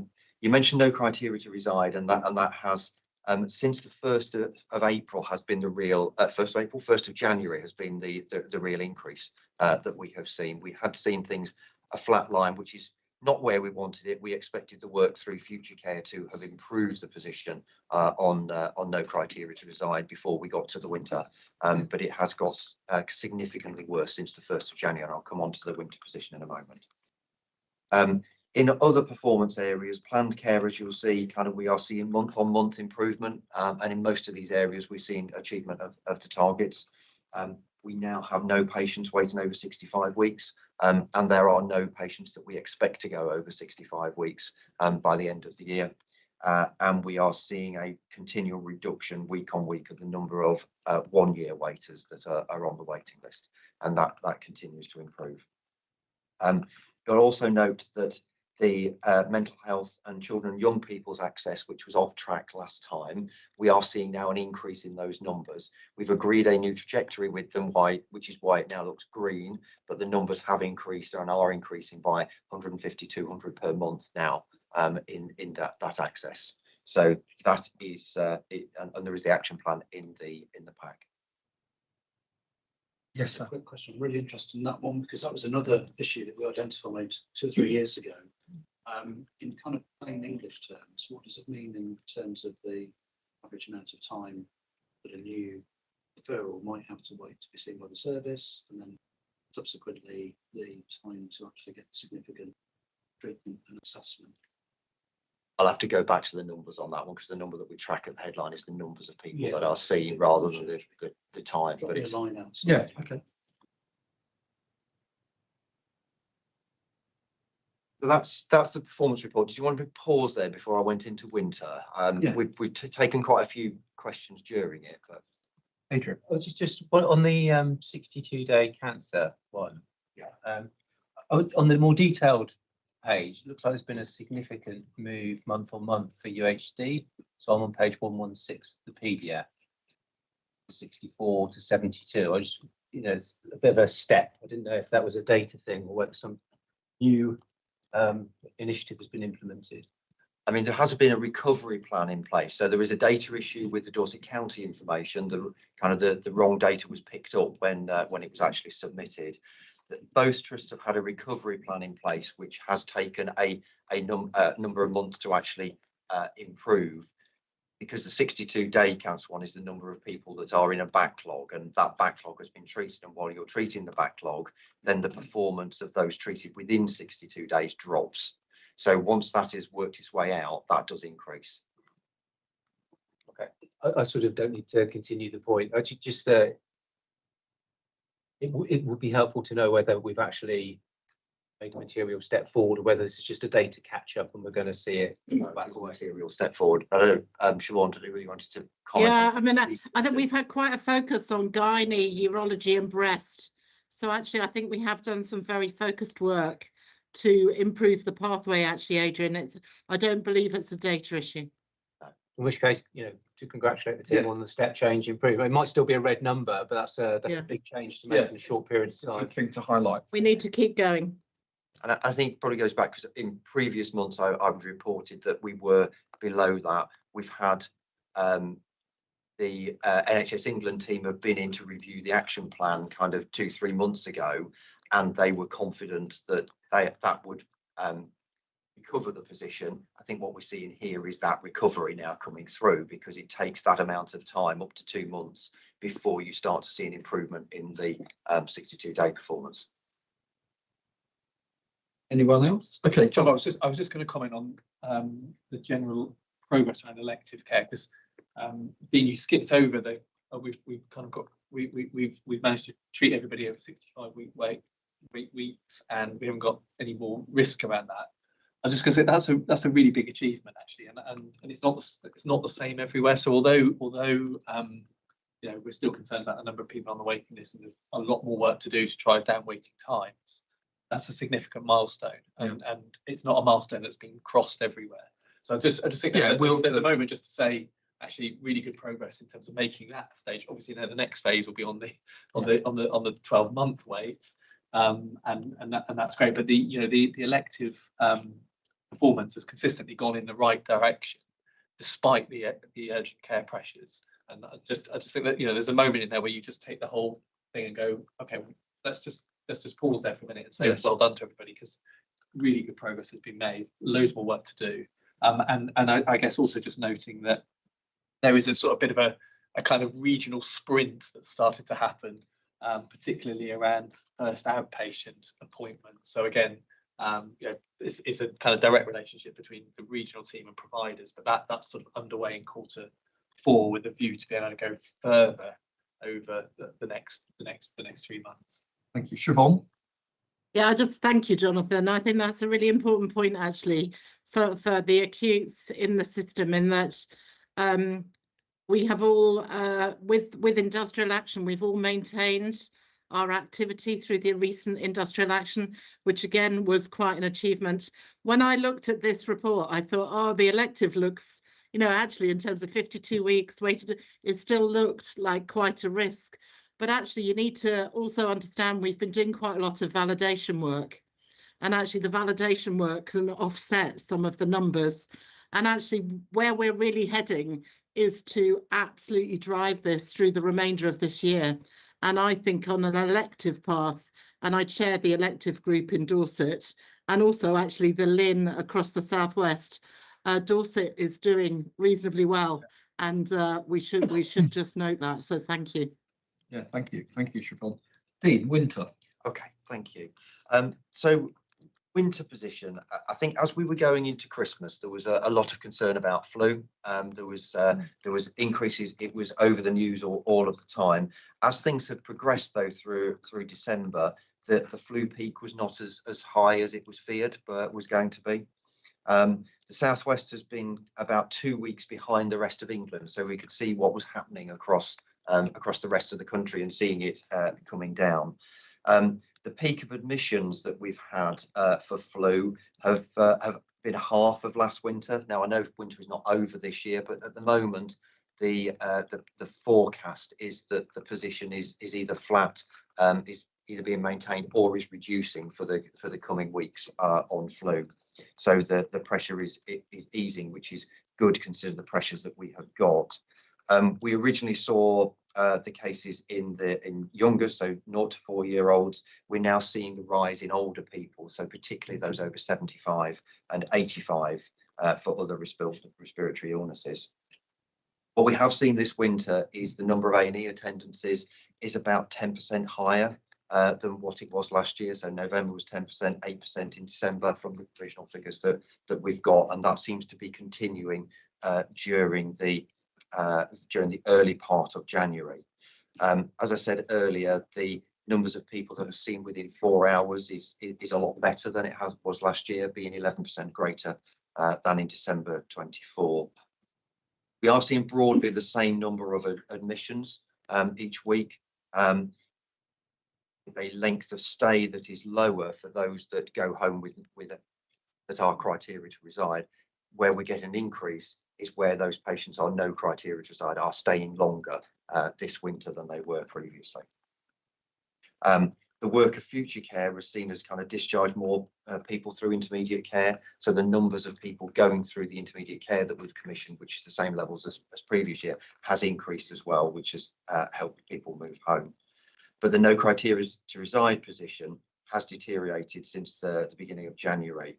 And it's currently the highest that we've seen for quite some time. It's well over 300, 311 was the last time when I looked yesterday. We have commissioned some additional intermediate care before Christmas. So that was home-based intermediate care we commissioned, and that is currently being put in place to get people home. And the reason why we were meeting this morning, just before this meeting, was to look at some proposals to increase capacity over the next few days and weeks, so that we can improve that. And that's where we've got some gaps in commissioning for certain types of patients. So those with delirium, we don't have a comprehensive solution for. So we're looking to improve on that. The social work capacity to make sure that we can do Care Act assessments in a timely way. An additional urgent community response vehicle, so we can look after people more in their own homes. More primary care linked to 111 appointments, so that we can avoid those coming to ED, and some step down capacity for mental health as well. Other things that we're looking to get in urgently over the next few weeks. That last one linked to the mental health issues that we have seen, because mental health has been under significant pressure as well this winter. We've seen higher numbers waiting to be admitted into a bed into mental health, and as a result our out of area placements have increased as a result of that. And you remember it was a metric that we've been tracking over the last 2 years, the out of area placements. It isn't a formal one this year, but it is part of our recovery plan in reducing the number of out of area placements, because they are not best for the individuals and costly. And I think Matthew mentioned earlier that we've got a mental health summit as well next week, which looks at both the short term and the long term for mental health patients. Thanks very much, Dean. I don't know whether Matthew or Siobhan wanted to say anything from their perspective, because you feel it on a... Well, I suppose I wanted to ask you, perhaps, Siobhan, your obviously UHD is running very hot. You've got huge amounts of demand, and have called a critical incident, which you don't do lightly, as have some other trusts. And there's your demand very high, but then no criteria to reside has gone high as well, which makes it really difficult for you to manage the throughput from this extra demand. And any thoughts, Siobhan? I mean, what on that? If I could ask about the no criteria to reside, do we have some? Should we do some sort of event, Nick and Aidan, and think about what are the lessons learned and where do we go on this? Because it's happened at a bad time for you. Yeah, no, so just having been chief exec at UHD for 3.5 years, we have not called a critical incident before. So actually what happened every year, and most colleagues know this around the table, this week will be a time of intense pressure in the NHS and in the hospital system, but also in primary care. We are all seeing the pressure at this time of year. We were in business continuity, which is like a step down from being in critical incident, for about 7 days last week. And actually it was Tuesday where it really became very apparent that we had people really waiting far too long in the emergency department, but also in the non-clinical areas or corridors. And actually we had no flow. So that is the point at which we realised we couldn't maintain some of the other services in UHD, and we called a critical incident. I'm really pleased to say to you, we have just stepped down, which is really good news. So it's been sort of 48 hours, and we measure ourselves against a set of criteria, and that assessment this morning has showed that we could step down from the critical incident. So that is really good. And I suppose I would say thank you to system partners, because they have responded over the last 2 days to really help us increase the flow, which is really good. But you're right, Rob, it's a combination of demand and acuity at the front, but actually the no criteria to reside, which are at about 230 for UHD at the moment. It's the combination of both. And actually we were talking this morning as system leaders and actually really looking at what are some of the short-term things we could do. But actually we will pick up with all our colleagues to think, is there something as a system we do, like a rather large MAID event or something that actually really helps us get into a better position as a system? But a big thank you, because I know colleagues in BCP have responded, and I also know Dorset County has been equally pressured. Aidan. Yeah, thanks, Siobhan, thanks for that feedback. And so we've been kind of very much aware of the situation and doing what we can to help. We've had 2 of my directors on site, we've put extra social workers in, etc., etc. I think your point and Siobhan's point is about having some sort of review afterwards. Why can't this be what we do all the time is the bit we really need to explore. I mean, some of it is spending resources we haven't got in terms of the money, but absolutely open for any system learning on this. But I'm really glad that we've been able to kind of move the situation on. Thanks very much. So if that's all right, Nick and Catherine, we'll create some sort of event or lessons learned from that. That's probably a Dorset thing, is it, Jonathan? Although there are similar pressures on that criteria to reside. Elsewhere. What do you think? I mean, the issue of no criteria to reside is a wicked issue, and it's an issue everywhere. You know, struggling with Somerset, same BSW around that level. I think there's probably 2 elements to it. Part of what Dean talked about making sure that we've got the right commission services in place. I think this is one area where coming together at a place is really important, and being able to build those kind of relationships. But I mean, just picking up on Siobhan's point, we were, there's degrees of it feeling a little bit better, aren't there? So it feels a little bit better, but it's from a place where it was felt really bad. And I wouldn't want to lose that point about, do we do some sort of multi-agency discharge event for a week where we absolutely focus on this at 2 places. It feels like the pressure is particularly intense in BCP around Bournemouth, and use that to then identify lessons learned and things we can do in the long run. But we talked about that this morning. I think it'd be a good conversation for Catherine and perhaps see whether there's an appetite to do that. And if that is the case, then we do something in a structured way, in a planned way, and do it kind of properly, and take it from there. And do that alongside the changes that Dean talked about in terms of some of the commission pathways that we've identified that we can invest in. Sounds good. Catherine. So at the risk of coming in, having been out, but I'm totally agreeing to that. Very much up for it. We're trying to get it in before you return. No, it's all right, because Sam nodded at me, so I think it's all right. I do think, we were talking briefly about impact assessment. It's very important we do system learning from the base of where we actually are now, rather than where we were like a couple of years ago. So I think there's a bit about baselining. Do we really understand where the resources are and how we're operating now, and then learn from that basis? Because otherwise you can always do surge capacity around a crisis, but unless you understand your baseline, you can't create your new future state realistically. They're keen that we do that work first and then do the system. Well, that's a helpful discussion, everybody. Thank you very much. Thank you, Dean. So we come on to items for decision now. Sorry, Hester. Oh, I'm very sorry, Hester, forgive me. No. That, not a problem at all. I just wanted to put an offer out there, if it's helpful in those discussions, to see information on a regional perspective. I mean, I'm sure Matthew and Siobhan and Dean see it anyway, but we can provide that. It might help the baselining to understand, you know, what might be differential between Dorset and Somerset, Dorset and other systems. So it's an offer if helpful, and you don't already have far too much data from us. Thank you. Thank you very much. Okay, folks, we are on to item 8, the Integrated Neighbourhood Team Social Funding Investment. Paul and Judith. Welcome. So this is a proposal that is coming here, having had a number of steps of assurance on its way. You may remember that we agreed an initial 3.5 million social investment from Macmillan into our integrated neighbourhood teams.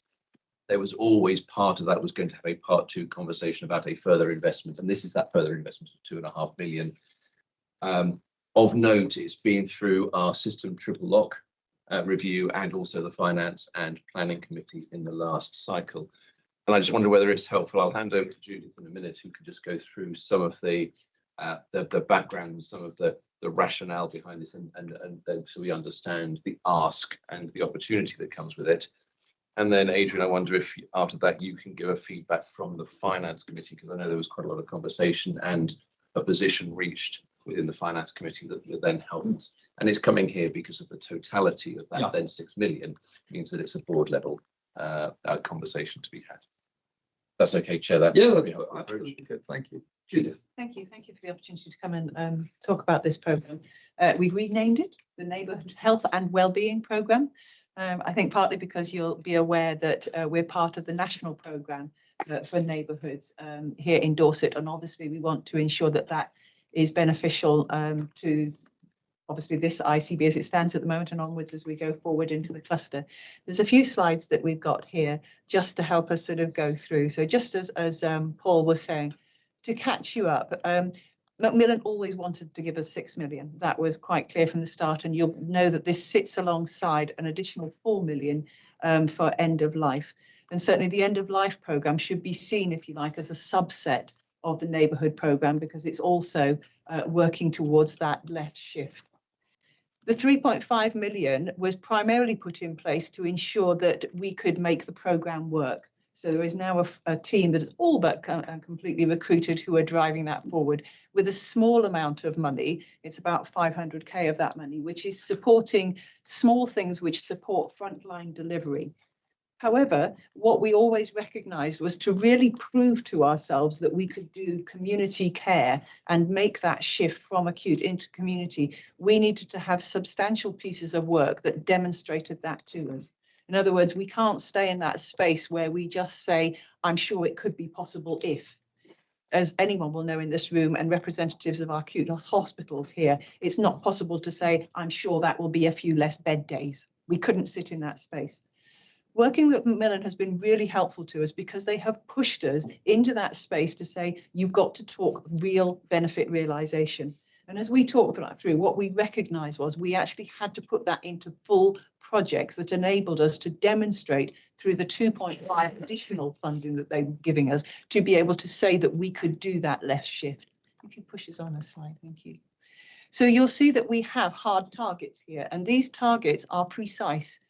The Macmillan arrangement, which is social impact funding, we give back to them on the basis, so it's a loan on the basis that we are able to make contractual changes based on activity. So it's not based just on the activity itself, it is actually based on those contractual changes being outworked. Now, to do that, not surprisingly, our colleagues in acutes, when we said that means it's going to be changes to budget, said, hey, we need a moment to have that conversation. And that's why it's been really helpful to take that through both triple lock and the Finance and Performance Committees to really work through what that due diligence looks like. And you'll also be aware at this point in time, we're writing the medium-term plan, which is also asking the same questions. Do we really believe we can make this work? Do we really believe that here in Dorset, we can make that move across that left shift?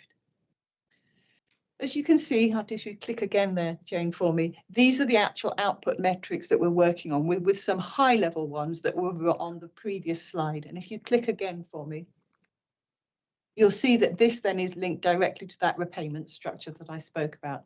This is timely, so it's not all done in 1 year. It's actually backloaded. So the repayment is based on us as we get towards year 3, being able to say, yes, we feel now that we can make those changes in the growth position that we thought we were going to see and the overall contractual commitments that were going forward.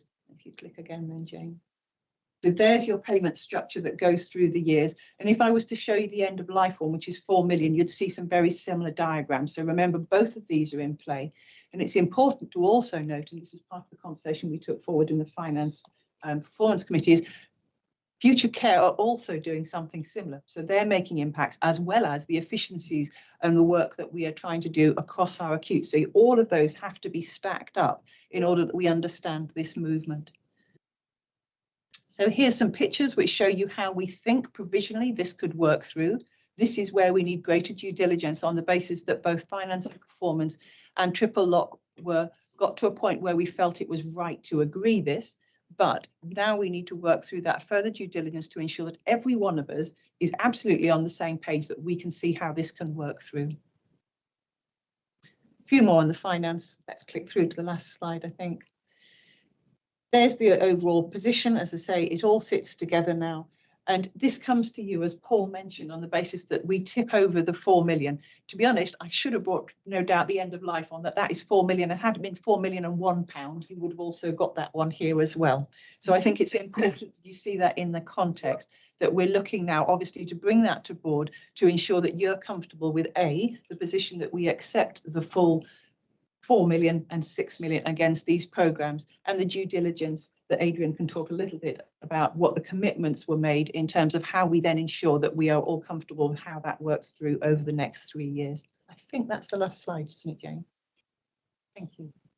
Yeah, no, really interesting. Adrian, just pick up 3 builds on those points. So, I mean, this is one of those occasions where hopefully we did some work at committee which can shorten the amount of conversation we need to have at board. But I think it's also fair to say that we had some unresolved challenges at the point where we were looking at it in committee.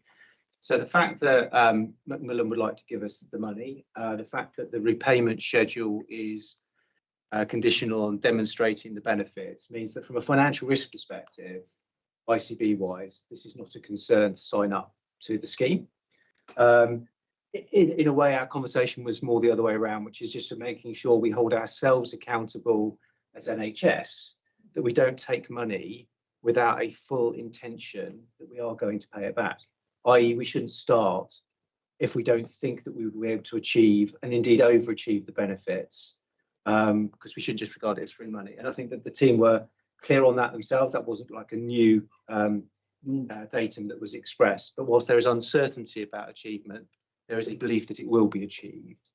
The bigger conversation was about the route to benefit at the specific level, because the business case is still a little bit generic. Everybody is kind of happy to take the leap of faith, but there's still some detail that needs to be driven into the what.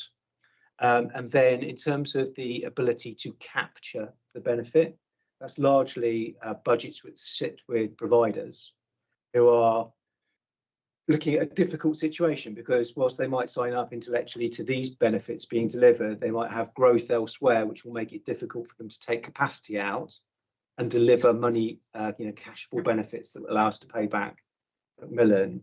So one of the things that committee asked for was further work within the programme with the budget holders to get to a comfort that assuming we get to the point where the KPIs say that the benefit's been delivered, the money's available to come out, it will be delivered, notwithstanding the complexities of delivering it. So hopefully that's a fair reflection of our conversation. But we were supportive, Rob, subject to. Yeah, really interesting, isn't it? And thinking about the future, this is probably the answer, that we incentivize benefits realization, because the payback makes the pot of even more transformation bigger. And that's how we actually get resource shift over a period of time, that we do skim at the beginning to create some transformation money, but that transformation money is not used once off. It gets bigger and bigger and bigger as benefits are realised, and I think we're cooking if we can achieve that. And just thinking in policy terms, I'm sorry to sound like an accountant, but you know, there's RDEL and there's CDEL. What if we can persuade the centre, Alison, that there's Dorset DEL, and that money that gets bigger and bigger can be used on capital, it can be used on revenue, and is a flexible local resource that doesn't get used up in RDEL, or well, but then transformation of the NHS is really cooking. Sorry to say that again. If we can get something like that, so this is really important, and it's good that there's been such scrutiny on it as well. Any Sam? Yeah, I just want to say it's really good to see this develop, because last year I was one of those who was a little bit critical of the lack of cashable benefits, and it's, you know, I talked about hypertension earlier. That's a really good example. You can model the forecast reduction in strokes and stroke admissions. If you actually look at what's happening, it's being offset by other changes in population health. So Paul and I were discussing type 2 diabetes and obesity. It's eating into that benefit. So the difficulty of being able to control all of those parameters means this is always a really risky proposition. To find a financing mechanism that works around future growth and constraining that in return for checking that actually is progress being made, and having providers involved in testing those assumptions, I think is a really good way forward. So I just wanted to say I think this has really come on leaps and bounds, and I'm really interested to see how it develops. I think we are incredibly excited by it. Do you know what I mean? This is a different way of working the finance, and I think that gives us opportunities to really make the 10-year plan feel like it's something we can do, but it feels scary too. You know, it is actually sort of stepping us up into that space. Yeah, and there's something about future financial governance, Alison, that we don't just follow budget, we follow realisation and how that's affecting resource. And we've got it's really interesting for us. Dan and then Matthew, and then Catherine. I won't comment on your creation of DDEL all of a sudden, Rob, which is the new. You know me. And I don't want to put. I'm really supportive of this. It's the right thing to do for everything, for all the reasons that everyone said. I guess my point is around governance and holding a mirror up to ourselves. And so I agree with Adrian's point. I don't think this has moved on between FPC and board. And so I think the board should approve this today. But I think we need to recognise that when we did the initial INT, it's got a new name, sorry, investment, we really struggled to get to 3.5 million benefits. We've jumped to 6. And those 6, I think, are based on cost avoidance, which is incredibly difficult to cash out in our providers. And that's on the understanding that there's a loan where we cash out benefits at the back end of a 4-year cycle to repay it back. And that's really one of the conversation we had at FPC. We're having it again at board. And I think that's okay, but I just want to make sure that we recognise that, because we are kind of walking into taking a rightful investment, but the rigour and scrutiny of the benefits and their realisableness is not there today. So it kind of echoes Adrian's point. And I hope you think that's fair, but this is a rerun of the FPC conversation rather than a build on it. Yeah, and the thing now is to move forward and get it right and do it, rather than step back because it's hard. Yeah, Matthew. Sorry, Dave, Matthew, sorry. David, and then Catherine. Okay, so I guess, Rob, my comment is in that place in terms of how we move forward. So if it's a new construct, I think it's TDEL, with T being transformation, and also really, really importantly in terms of the ethos of this, it being a catalyst. So you put it somewhere and then you can take it back and it's still there. In a way, this is exciting, because we're sort of doing this a different way around from how we often work, where often we wait for everything to be in place and for it to be really safe, and then we take our decision, and it's almost a bit late to get where we want to be. And here we're taking a decision because we've got this opportunity, we've got the structure of a programme which has momentum and is exciting.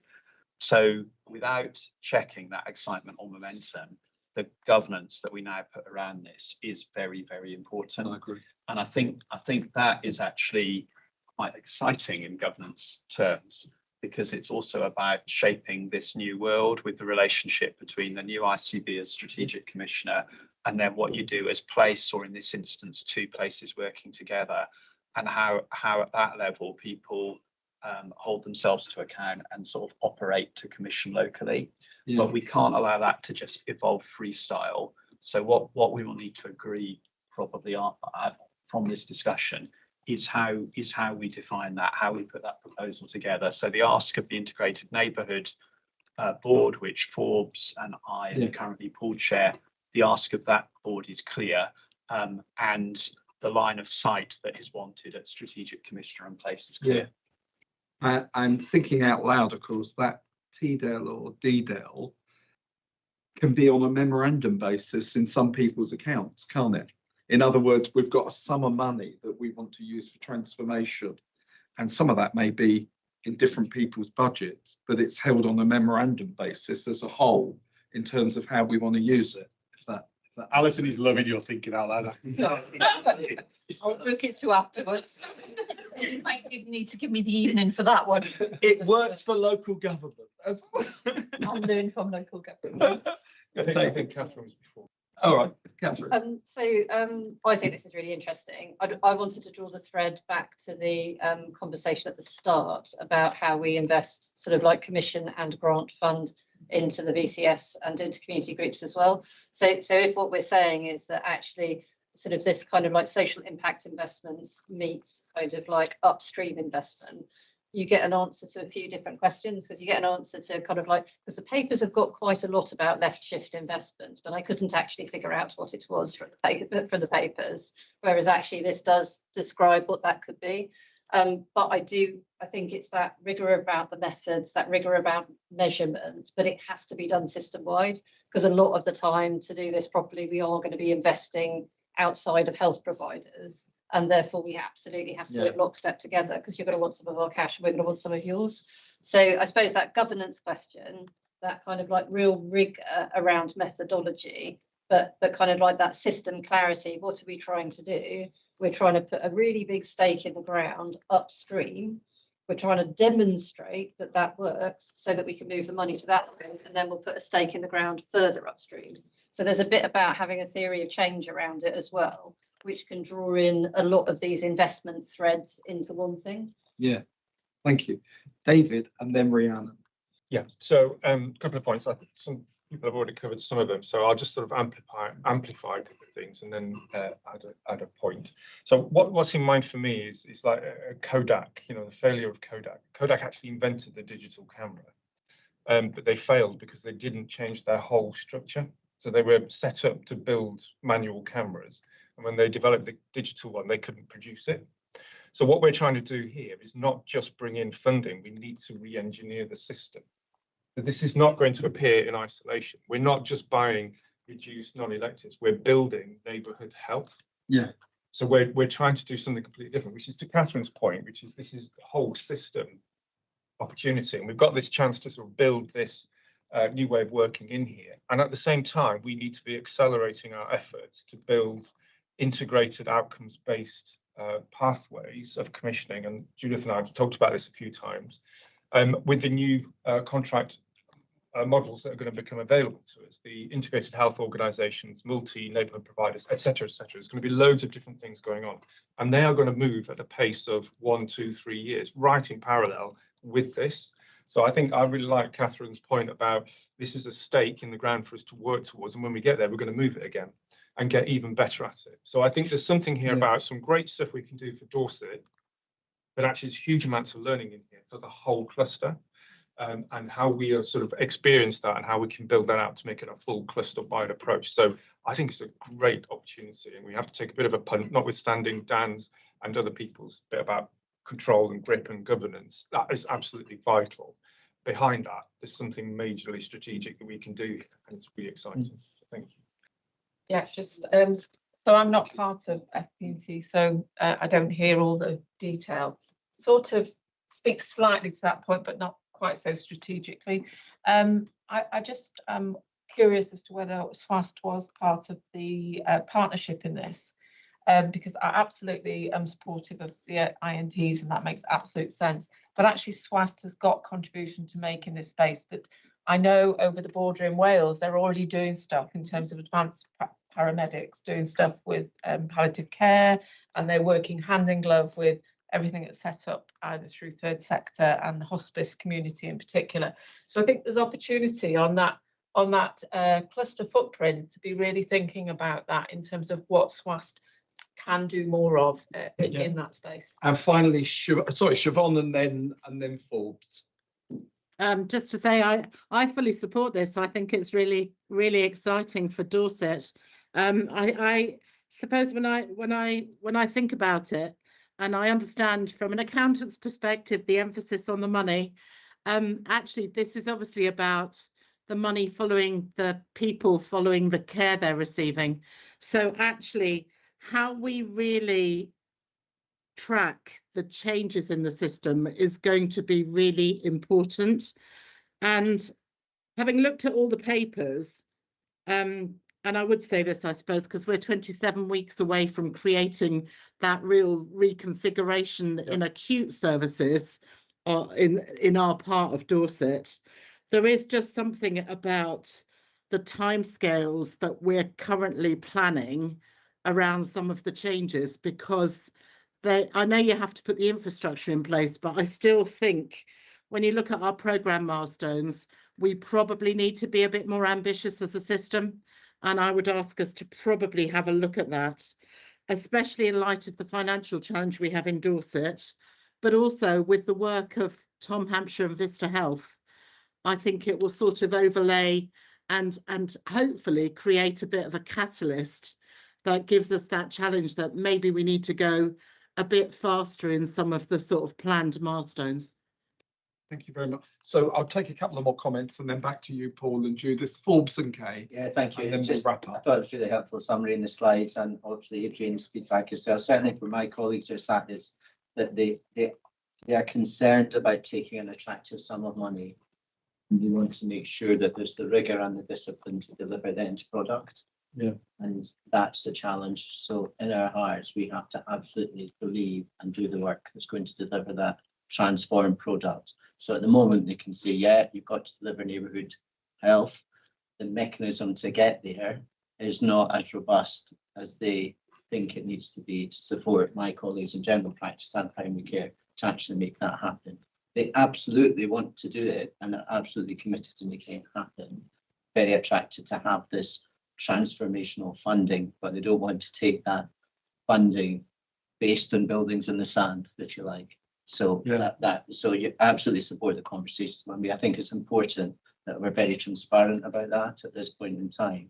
And I think it has moved on. It's really helpful to see it. And I think it can move on further. Back to Siobhan's comments about the Vista work. We've now got to put the rigour in place to turn that into reality and make sure that the commissioning intentions and planning of the system support that different way of working. Because unless that is behind it, then people can't deliver on that.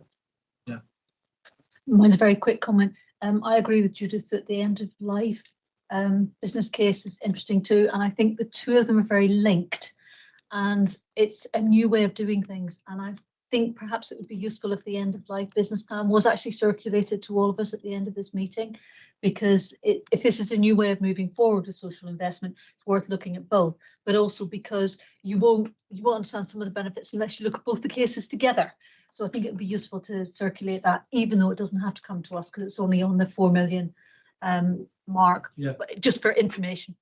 Did you want to come back on anything? Just very quickly, SWAST is in the end of life programme. So thank you indeed. When you put the two together, you can see how they link together. Again, the comments you made about the ambition, I think, yes, I think we've got to line that up, and we've got, as a number of you are aware, we've got a workshop coming up next week, which is particularly looking at how we build on the CSR that David's leading, which I think will give us vehicles to take this conversation further forward. And I do think, David, your comment about how we build on this is really important. I should say I have had the conversation with them, which is, would there be any money for BSW and Somerset too? And I've had warm noises. That's a really good discussion. Are we happy to approve that? Oh, sorry, Paul. Well, the only thing I was going to add is just to close off the concerns that are here, and they're valid and they've been consistent in all the conversations that we've had through the decision-making process around how do we make sure that we are investing this in programs that we can have confidence are going to return what we need, and we're measuring them appropriately. So we're not in a point where we're saying we now have carte blanche to spend this 2.5 million. What we're saying is we're accepting that money, which takes us up to the 6, but then the decisions on what that money is spent on will still have to comply with the governance that we have around everything that we are investing in commissions already within our system, either through the neighbourhood board, but also internally within our ICB governance. So I think it's really important that we hold that there, so that we're not going to reinvent a whole no new set governance. We've got something that's established, and we're going to hold to that. We're happy to approve that item.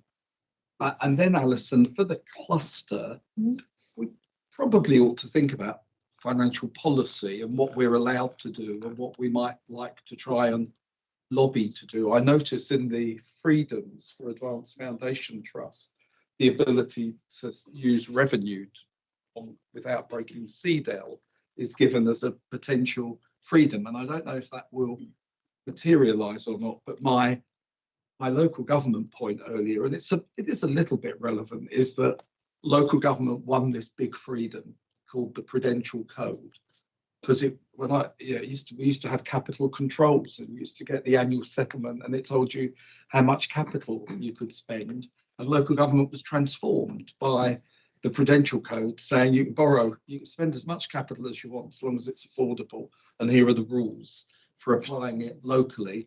And that included direction recently that you can spend on transformation and things that might otherwise be revenue. And so somehow, Alison, let's use all the flexibility and freedoms we've got, but think about what we'd like the policy to be, because we could be a leading advocate to the NHS of trying to get over the problems of CDEL and everything else that hold back transformation. Does that make sense? Yeah. Yeah, with total face. That was brilliant. Thank you. That was a really good item. Green plan, please. I can't look at the screen because my laptop's gone dead, but I think Paul, and I'll hand over to Niab in a moment. So Green Plan is one of those things that is set to move out of the responsibilities of the ICB, but it hasn't happened yet.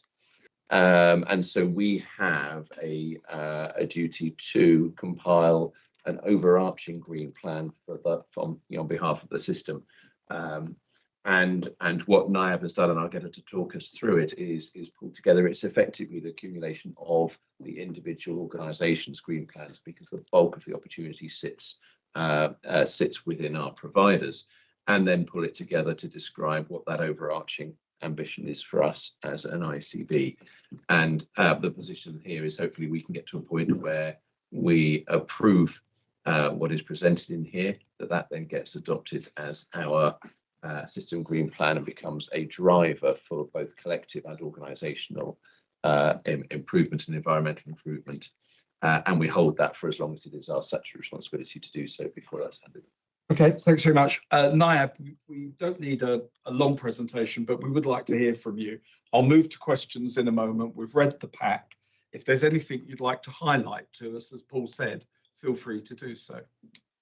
Thank you very much. Thanks, Paul, and Chairman, colleagues. Good afternoon.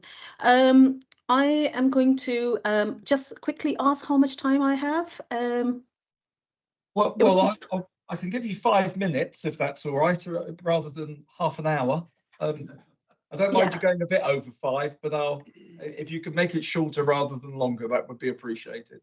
Okay, that's helpful. So there are 4 things. I won't dive into the greater detail, but there are 4 things in terms of the chair, execs and non-execs and other colleagues in the room who would find it helpful with regards to the green plan. It meets our statutory sustainability duties. It provides us a system coherence and leadership, and it remains somehow proportionate and flexible during a period of national and organizational change. So there are just 4 things which I'm going to highlight, which would help you reach a consensus around whether we are taking forward with the sign of this green plan or however we take it forward. So number one, strategic context. Then I'm going to talk about light touch refresh, why we have given that a light touch look, and what the plan basically delivers, and governance, risk and assurance. I think this is going to be key for colleagues in the room to make a decision. So in terms of strategic context, NHS contributes, as we all know, 4 to 5% of the national carbon emissions, and under the Health and Care Act 22, we are required to reduce emissions, adapt to our climate change, and integrate the social value into our decisions. Now, nationally, the direction is clear. And as the report actually mentions something from the Lord Darcy report as well, that there is no trade-off between climate action and productivity and waiting list. In many cases, they are mutually reinforcing. So this gives us a baseline of why we are doing what we are doing. Now, my second point is why we are undertaking a light touch refresh. Now, this is very important because we had a green plan which was produced in 22. And since then, trusts have been delivering through their own detailed green plans, through their own governance. And we all have designated leads, SROs, and we are also submitting a quarterly reporting and meeting the NHS England assurances. Now, this refresh reflects 3 very key realities in the real time. Number one, there has been a delayed national guidance, which was then published in July 25, and hence why that had an implication of why we are having a light touch refresh plan, and also a bit delayed. That has been affected by the significant operational and financial pressures. But on top of that, we are also very aware that there has been a model ICB blueprint, which signals that sustainability leadership may transfer away from the ICBs over time. So therefore, in response of all this, system partners basically agreed that we undertake a pragmatic, proportionate approach, and thus produce a high-level refresh light touch green plan. We focus on the alignment, leadership and oversight. And while we continue to deliver through our trust and respective governance. Now, as the Green Plan actually indicates, the attachment, there are 10 areas which are known as the national priorities, and it aligns with the NHS England guidance, the Greener NHS programme, and it also meets our 4 core purposes from an ICS perspective. And our shared priorities in terms of, we are talking about workforce and leadership, sustainable model of care. All the trust colleagues are here, and they've been already talking about some of the ways how we are making our processes and different model of care efficient. Digital transformation, not only a part of the 10-year plan, but also a very important key strategy for NHS Dorset and other colleagues in the room. We're also talking about travel and transport, estates and facilities, medicine optimization, particularly in relation to the GP Alliance and also with regards to the NHS trusts. Procurement, of course, we are talking about the social value and making sure the sustainability, a key element of when we commission our services. Food and nutrition, it is more directed to the hospital practices where patients are provided nutritious food prepared from scratch, and really moving away from the can abilities and trying to make things fresh in order to avoid wastage, etc. Climate resilience, and finally biodiversity, where we can use the green spaces, etc. So what I would like to highlight, particularly in this very long, broad attachment, or you can say the green plan, is it does not duplicate trust plans. It does not introduce any unfunded commitments, which I think is very important in the current climate. And if anything, it builds on existing programs, mainly which are already funded through our states, digital, clinical optimization, and the prevention. So, for example, smoking cessation or, BP at home and those kind of products, and vaccination, for example. Now, Dorset has actually made some good progress. And there are 4 areas which I would like to highlight is, which can see some of the example in the case studies as well, is reduced travel emissions through digital and hospital at home care models, BP at home models, colleagues working from home, reducing the carbon footprint, and having more digital aspect where people have access to their MS Teams, etc., and able to deliver or meet requirements while working from home. Decarbonisation of estates, something which SWAST, Southwestern Alliance Trust, has actually done. Lower impact of medicine use. So when I say lower impact, we're talking about, for example, short-acting beta-salbutamols, for example, which are not prescribed on their own, and there is a bit of a reduction in the number of repeat prescriptions as well, which you can read in greater detail in the plan. And finally, very importantly, consistent system-wide reporting via the greener NHS dashboard. So in terms of reaching a conclusion or help colleagues in the room to make a decision, I would like to highlight the governance risks and assurances. And in that context, the trust they retain their ownership and accountability for delivery, which I think is very important going forward. The ICS Green Plan, it provides system leadership and, more importantly, coordination. And the statutory reporting continues through the quarterly NHS England returns, and the ICB also produces its annual report. So what, in a nutshell, this basically means is that this approach aligns with the ICB risk appetite. It maintains the legal and regulatory compliance, public sector equality duties, for example, and avoids the risk of fragmentation in inaction or during the time of the national transmission or duplication also. So this, my intention is that to ask colleagues, non-exec, exec, and the chair in the room is to approve the refreshed light touch ICS Green Plan, and note that the trust's level Green Plan will be continued to be delivered through their own governance. So this is actually a very fast whistle stop tour. That was very good. That was nicely succinct. Well Okay, done. Well done. Any questions or comments, please? Rhiannon. Yeah, thank you. Just one comment. So absolutely get it's light touch and that it's harnessed a lot of the information from the provider organisations. I didn't see any reference there to the opportunities of commissioning.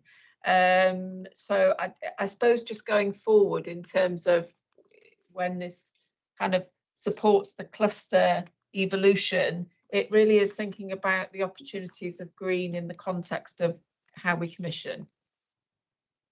Is that a question for me, or is that a question? Are we thinking in that space is the question, isn't it? Because I didn't see anything in the actual green plan that spoke to those opportunities.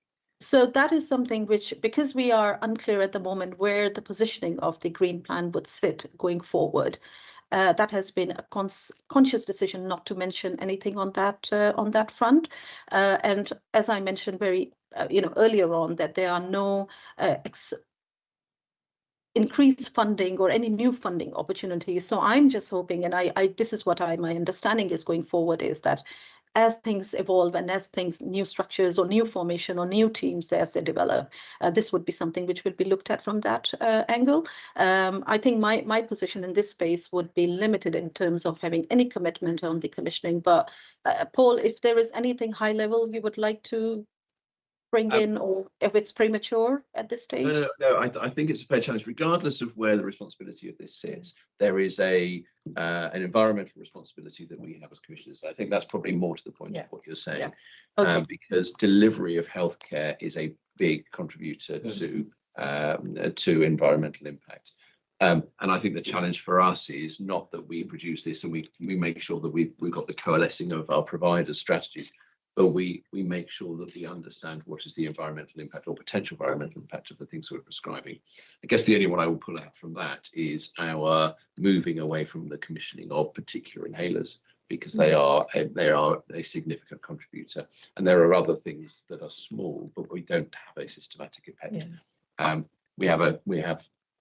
You could add another E to our QEIEA process, and it wouldn't necessarily be a bad thing to think about environmental. Yeah, no, I'd agree with, but it's not just medicines, it is estates, it's all sorts. Yeah, no, it's a really interesting question, and I suppose my take on that would be commissioning and providing is a sort of partnership rather than a hierarchical arrangement, and this green plan is going to sit with providers, but there may be things that you need commissioners to do and to put into contracts and to prioritize, and so that commissioning intent needs to reflect that. And this is where I was coming from.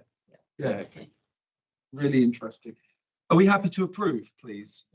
Thank you very much. Thanks, Niab. Perfect. Thank you, Niab. Well done. You get the Chair's Award for being quick. Well done. Thank you very much. I'll get dropped off the call for. All right. So Thank that you you very can much. carry on. Thank you. Bev Bryant, really nice to see you. Bev, I hope you're well. Again, as the last item, we'll take the paper as read, but what do you want to highlight to us, please? And then we'll move to any questions on the item. Yeah, thank you. And I just want to, James Woodland's here to support the item as well. I think in order, just to set some context on this Dorset-wide digital strategy, I've been in post leading the providers for just over a year now, and my assessment of our progress in Dorset on digital and data across the health and care sector has been variable, I would say, over the past 5 years. We've had some groundbreaking work on data and insights through the DICE service, but we've got also very low levels of digital maturity across our provider sector. Now, we have made some good progress over the past 12 months to help to mitigate against those provider level risks with our strategic electronic health record. But I do think it's important that we create a strategy that makes sure we're aligned across Dorset, primary care, mental health, community, the ICS, social care, in order to drive forward together. We're not going to be able to enable cross-boundary working for our patients, for our staff, if the underpinning technology infrastructure and the applications all stop dead at the boundaries of the individual organisations. So that was our intention when we set off on the journey. We started in March 2025 to develop a strategy, and we brought together all the IT leaders across the Dorset organisations, including the Chief Clinical Information Officer, Nursing Information Officers. And then when we had a draft, we had some bare bones of a draft. We then have gone out far and wide across our organisations to gain feedback. It's been a fabulous piece of collaborative work. But I'll just bring James in actually to just bring that alive a bit more. Yeah, thanks, Thank Beverly. you, James. For those that I've not met, I'm James, Chief Digital Officer for the ICB, NHS Dorset. I echo what Beverly said there. So we started in February and March, which seems like a lifetime ago for me and Beverly, but not much has happened in the NHS since, of course. So it's been an interesting year trying to convene partners around a single goal with so much noise and change and flux going on. But so the process, there is a section in the appendix which will give you a bit more detail around what process we followed to sort of co-create this document. And I think co-design is an overused word, but co-design, co-create, co-authored is a really important thing to stress through here. It's very rare that we have all partners co-authoring and co-designing the sort of North Star, the ambitions of what we need in Dorset digitally. How do we get digital maturity, as Beverly said, and how do we get the data we need and the skills that we need to be able to turn that data into the intelligence and insight that we're working for. There were a few steps in here that we did. So as you would expect, we ran a full intelligence gathering exercise, from staff questionnaires to gap analysis to understand strengths and weaknesses of digital maturity across partners, review of existing strategies and plans, those kinds of things, scoping out the governance and the leadership arrangement needed to be able to sort of bring all of the information that we needed together and try and condense that and translate that into this strategy. We ran a series of workshops throughout the year to sort of decide how we were going to run each of those sections. We decided that we had cross-organisational representation for each of the chapters that have been co-authored, individual leads from different partners to ensure that there was that sort of cross-pollination view of different partner and different sectors and different staff groups. And then we finally translated all of these ambitions into delivery plans, measurable outcomes and KPIs, which you'll see in the appendix. And the last thing I'll mention, the 10-year plan was published somewhere halfway through this timeline, which was interesting way around doing things. So it gave us the opportunity to challenge ourselves. You know, were we on the right track? Were we covering the right things? And were we going to be able to drive that 10-year plan and the 3 shifts? And I hope and I think it does it really well. And it gave us that chance to check and challenge ourselves. And it does effectively drive the 3 shifts in the 10-year plan. And then just finally from me, Rob, if I may, I just really want to commend this strategy to the board. I'm looking for approval today. I will say it's a pragmatic plan. What it lacks in vision, it makes up for in practical reality and deliverability. It looks to resolve some of the basics that are required to support integration and modernisation across Dorset, and it does recognise where Dorset is now. As James has said, big emphasis on outcomes, and of course our next step is to then translate the KPIs into an action plan. But we're both here to take questions, any questions on the content. I'll stop the presentation there and seek feedback, please. Okay, thank you very much. Questions or comments, please? Anybody? Any feedback? Yes, Sam and then Carl. It's probably a conversation we need to have as we get into the board development sessions, but I'm more interested in the ways of working and how we preserve some of the excellence of DICE, but augment it and join it up with what we're trying to do through Health and Wellbeing Board strategy refresh, and also some of the insights that we're going to hopefully gather from conversations with our communities over the next 2 or 3 years. So it's a how we work comment rather than a strategy. But yeah, it's a well-made comment, though. Thank you. Oh, thank you. Yeah, really like the document. You can see that the kind of collaborative effort has got it to where it is. I guess my first point is around that one of deliverability. So when we'll be seeing that next phase of that plan and affordability and prioritisation, because there's lots of things in here.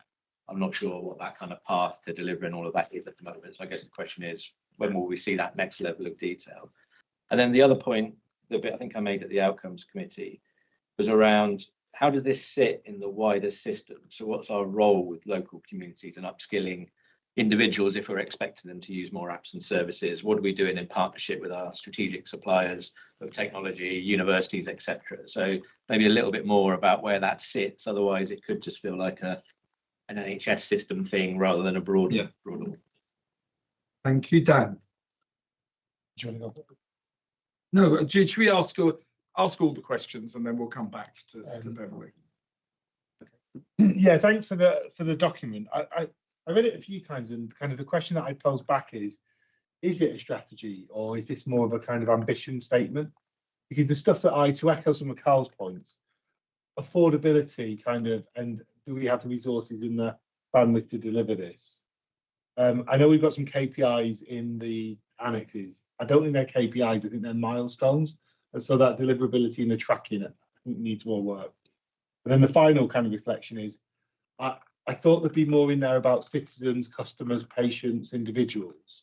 And so I was kind of left with a question about how inward focused it was versus how community focused it was.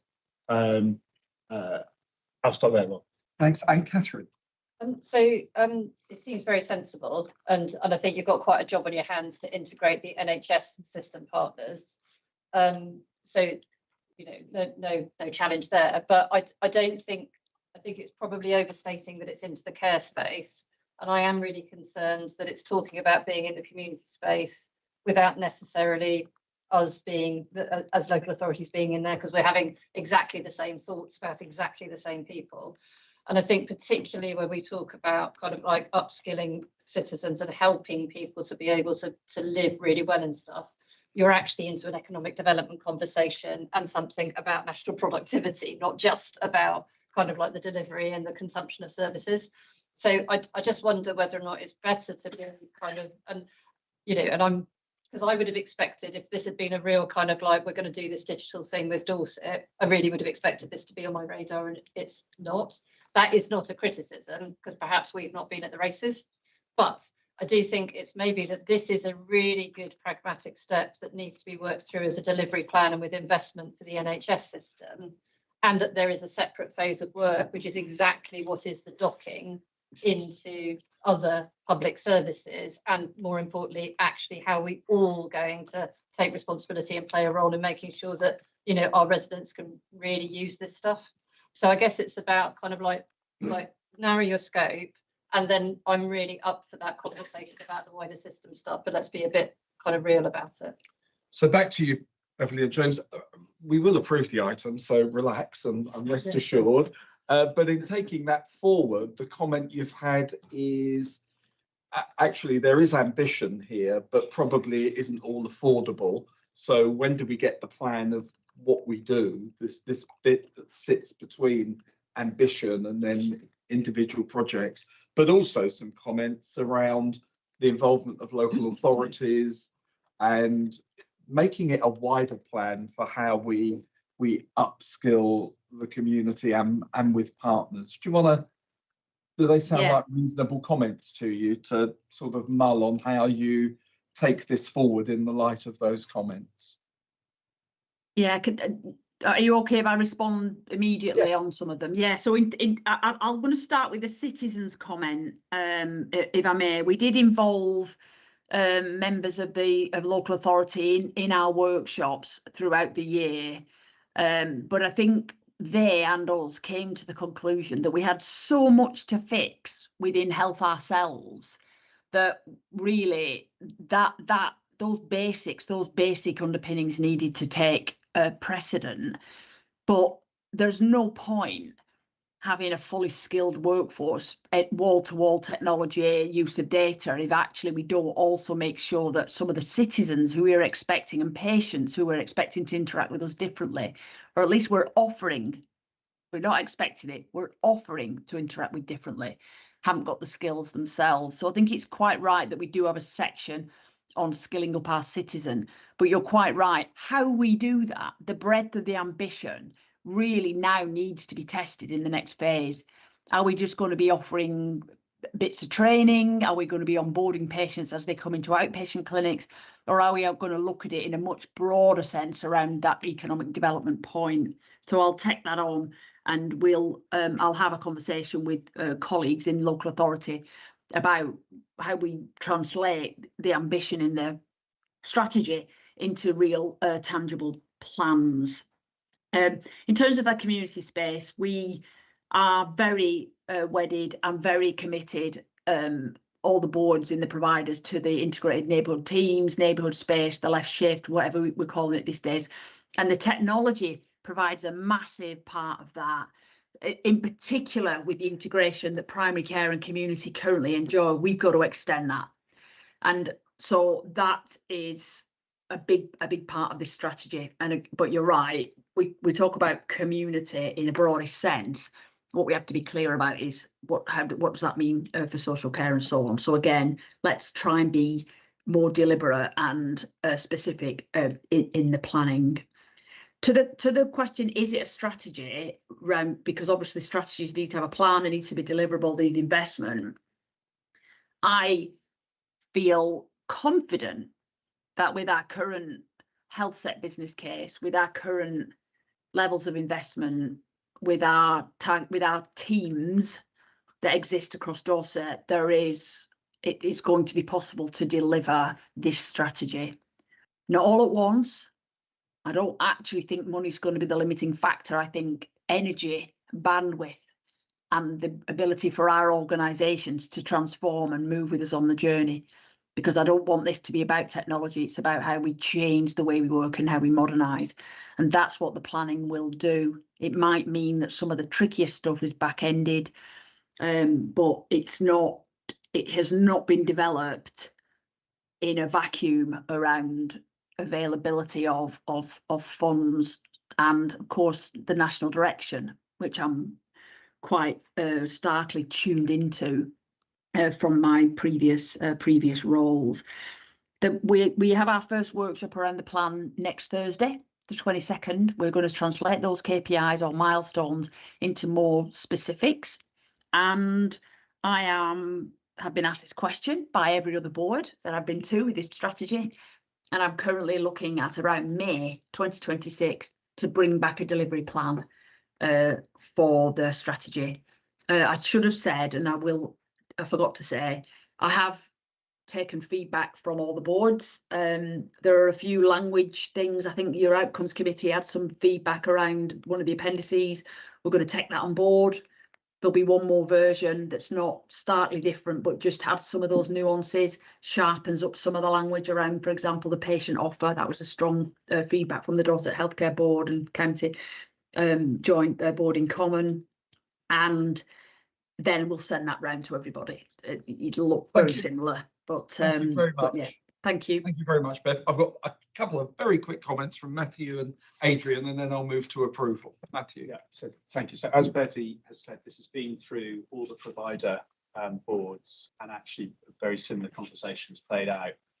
Standing back and looking at this, I would say this is a really strong example of partnership working. Yeah. And if you look at where we are now and the way the providers are working together, the leadership Beverly's giving compared to where things were sort of 3 years or so ago, it's hugely different.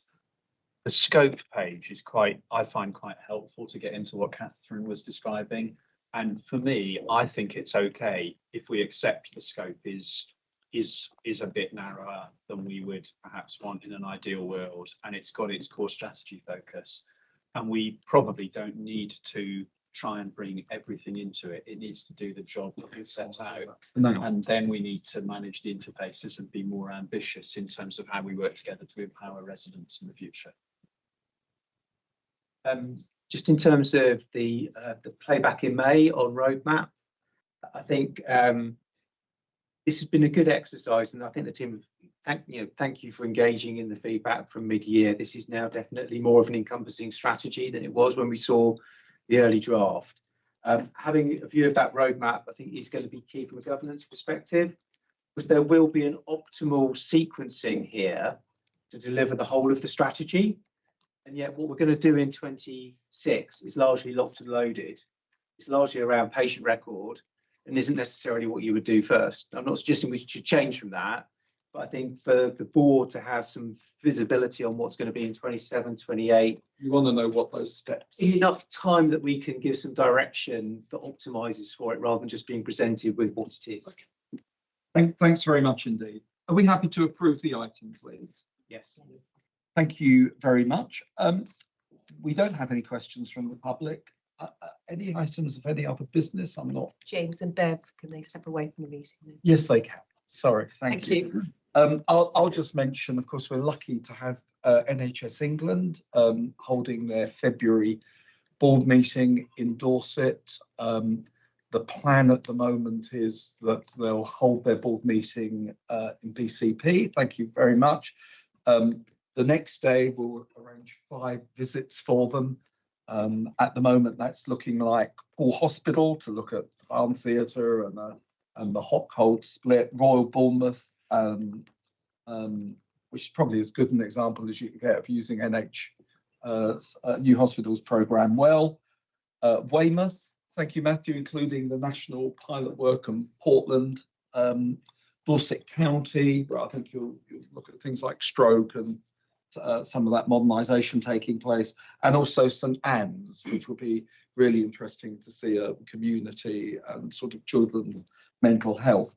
A dinner with the NHS board, and we'll deal with the invites for that. If any of your offices or anyone's got any questions on that, you're welcome to check it with my office or with Jonathan's as we take that forward. But that's really great for Dorset, isn't it? That we'll have that. Thanks for a very good morning. I thought the board story was a really nice example of where we want to go, and it segued nicely into thinking about how we're going to deliver that in the mainstream for our meeting. Thanks for your overview of where we are Jonathan. I think it's good in the meeting that we highlighted some things that have been done well, and looked after children and dentistry, the progress on elective care, the progress on stroke. And thank you everyone for raising the things that actually have gone in the right direction. And it's good that we take that on board while we think about some of the things that we want to happen. Great item on neighbourhood health, and we were all really pleased to agree that we've got to a stage where we feel that we need to have the governance and the systems in place for benefits realisation in order then to find further transformation. I went on a bit about accounting, I'm sorry. I'm not sure it's an issue, but also I can't help it. We had a good discussion on the Green Plan, and we were happy to approve that, recognising where that goes to now. And similarly, I thought a good discussion on digital, where it's pragmatic about where are we at the moment, but the comments at this board and the comments you've heard at other boards about, so what does that build as a platform, and also what's the delivery plan for this, because not every ambition will be met. I thought that was very good. We mentioned in the meeting send reform, and I guess whenever we get some intelligence on what send reform will or won't look like. We call it information. Can we call it information? Yeah. Well, it'd be really, really important to get something around whenever we get some information on what that's looking like. Is there anything else from the meeting that I've tried to draw out the main highlights, but anything else anyone would like to draw? We're going to finish 3 minutes early. Thank you very much. Well done.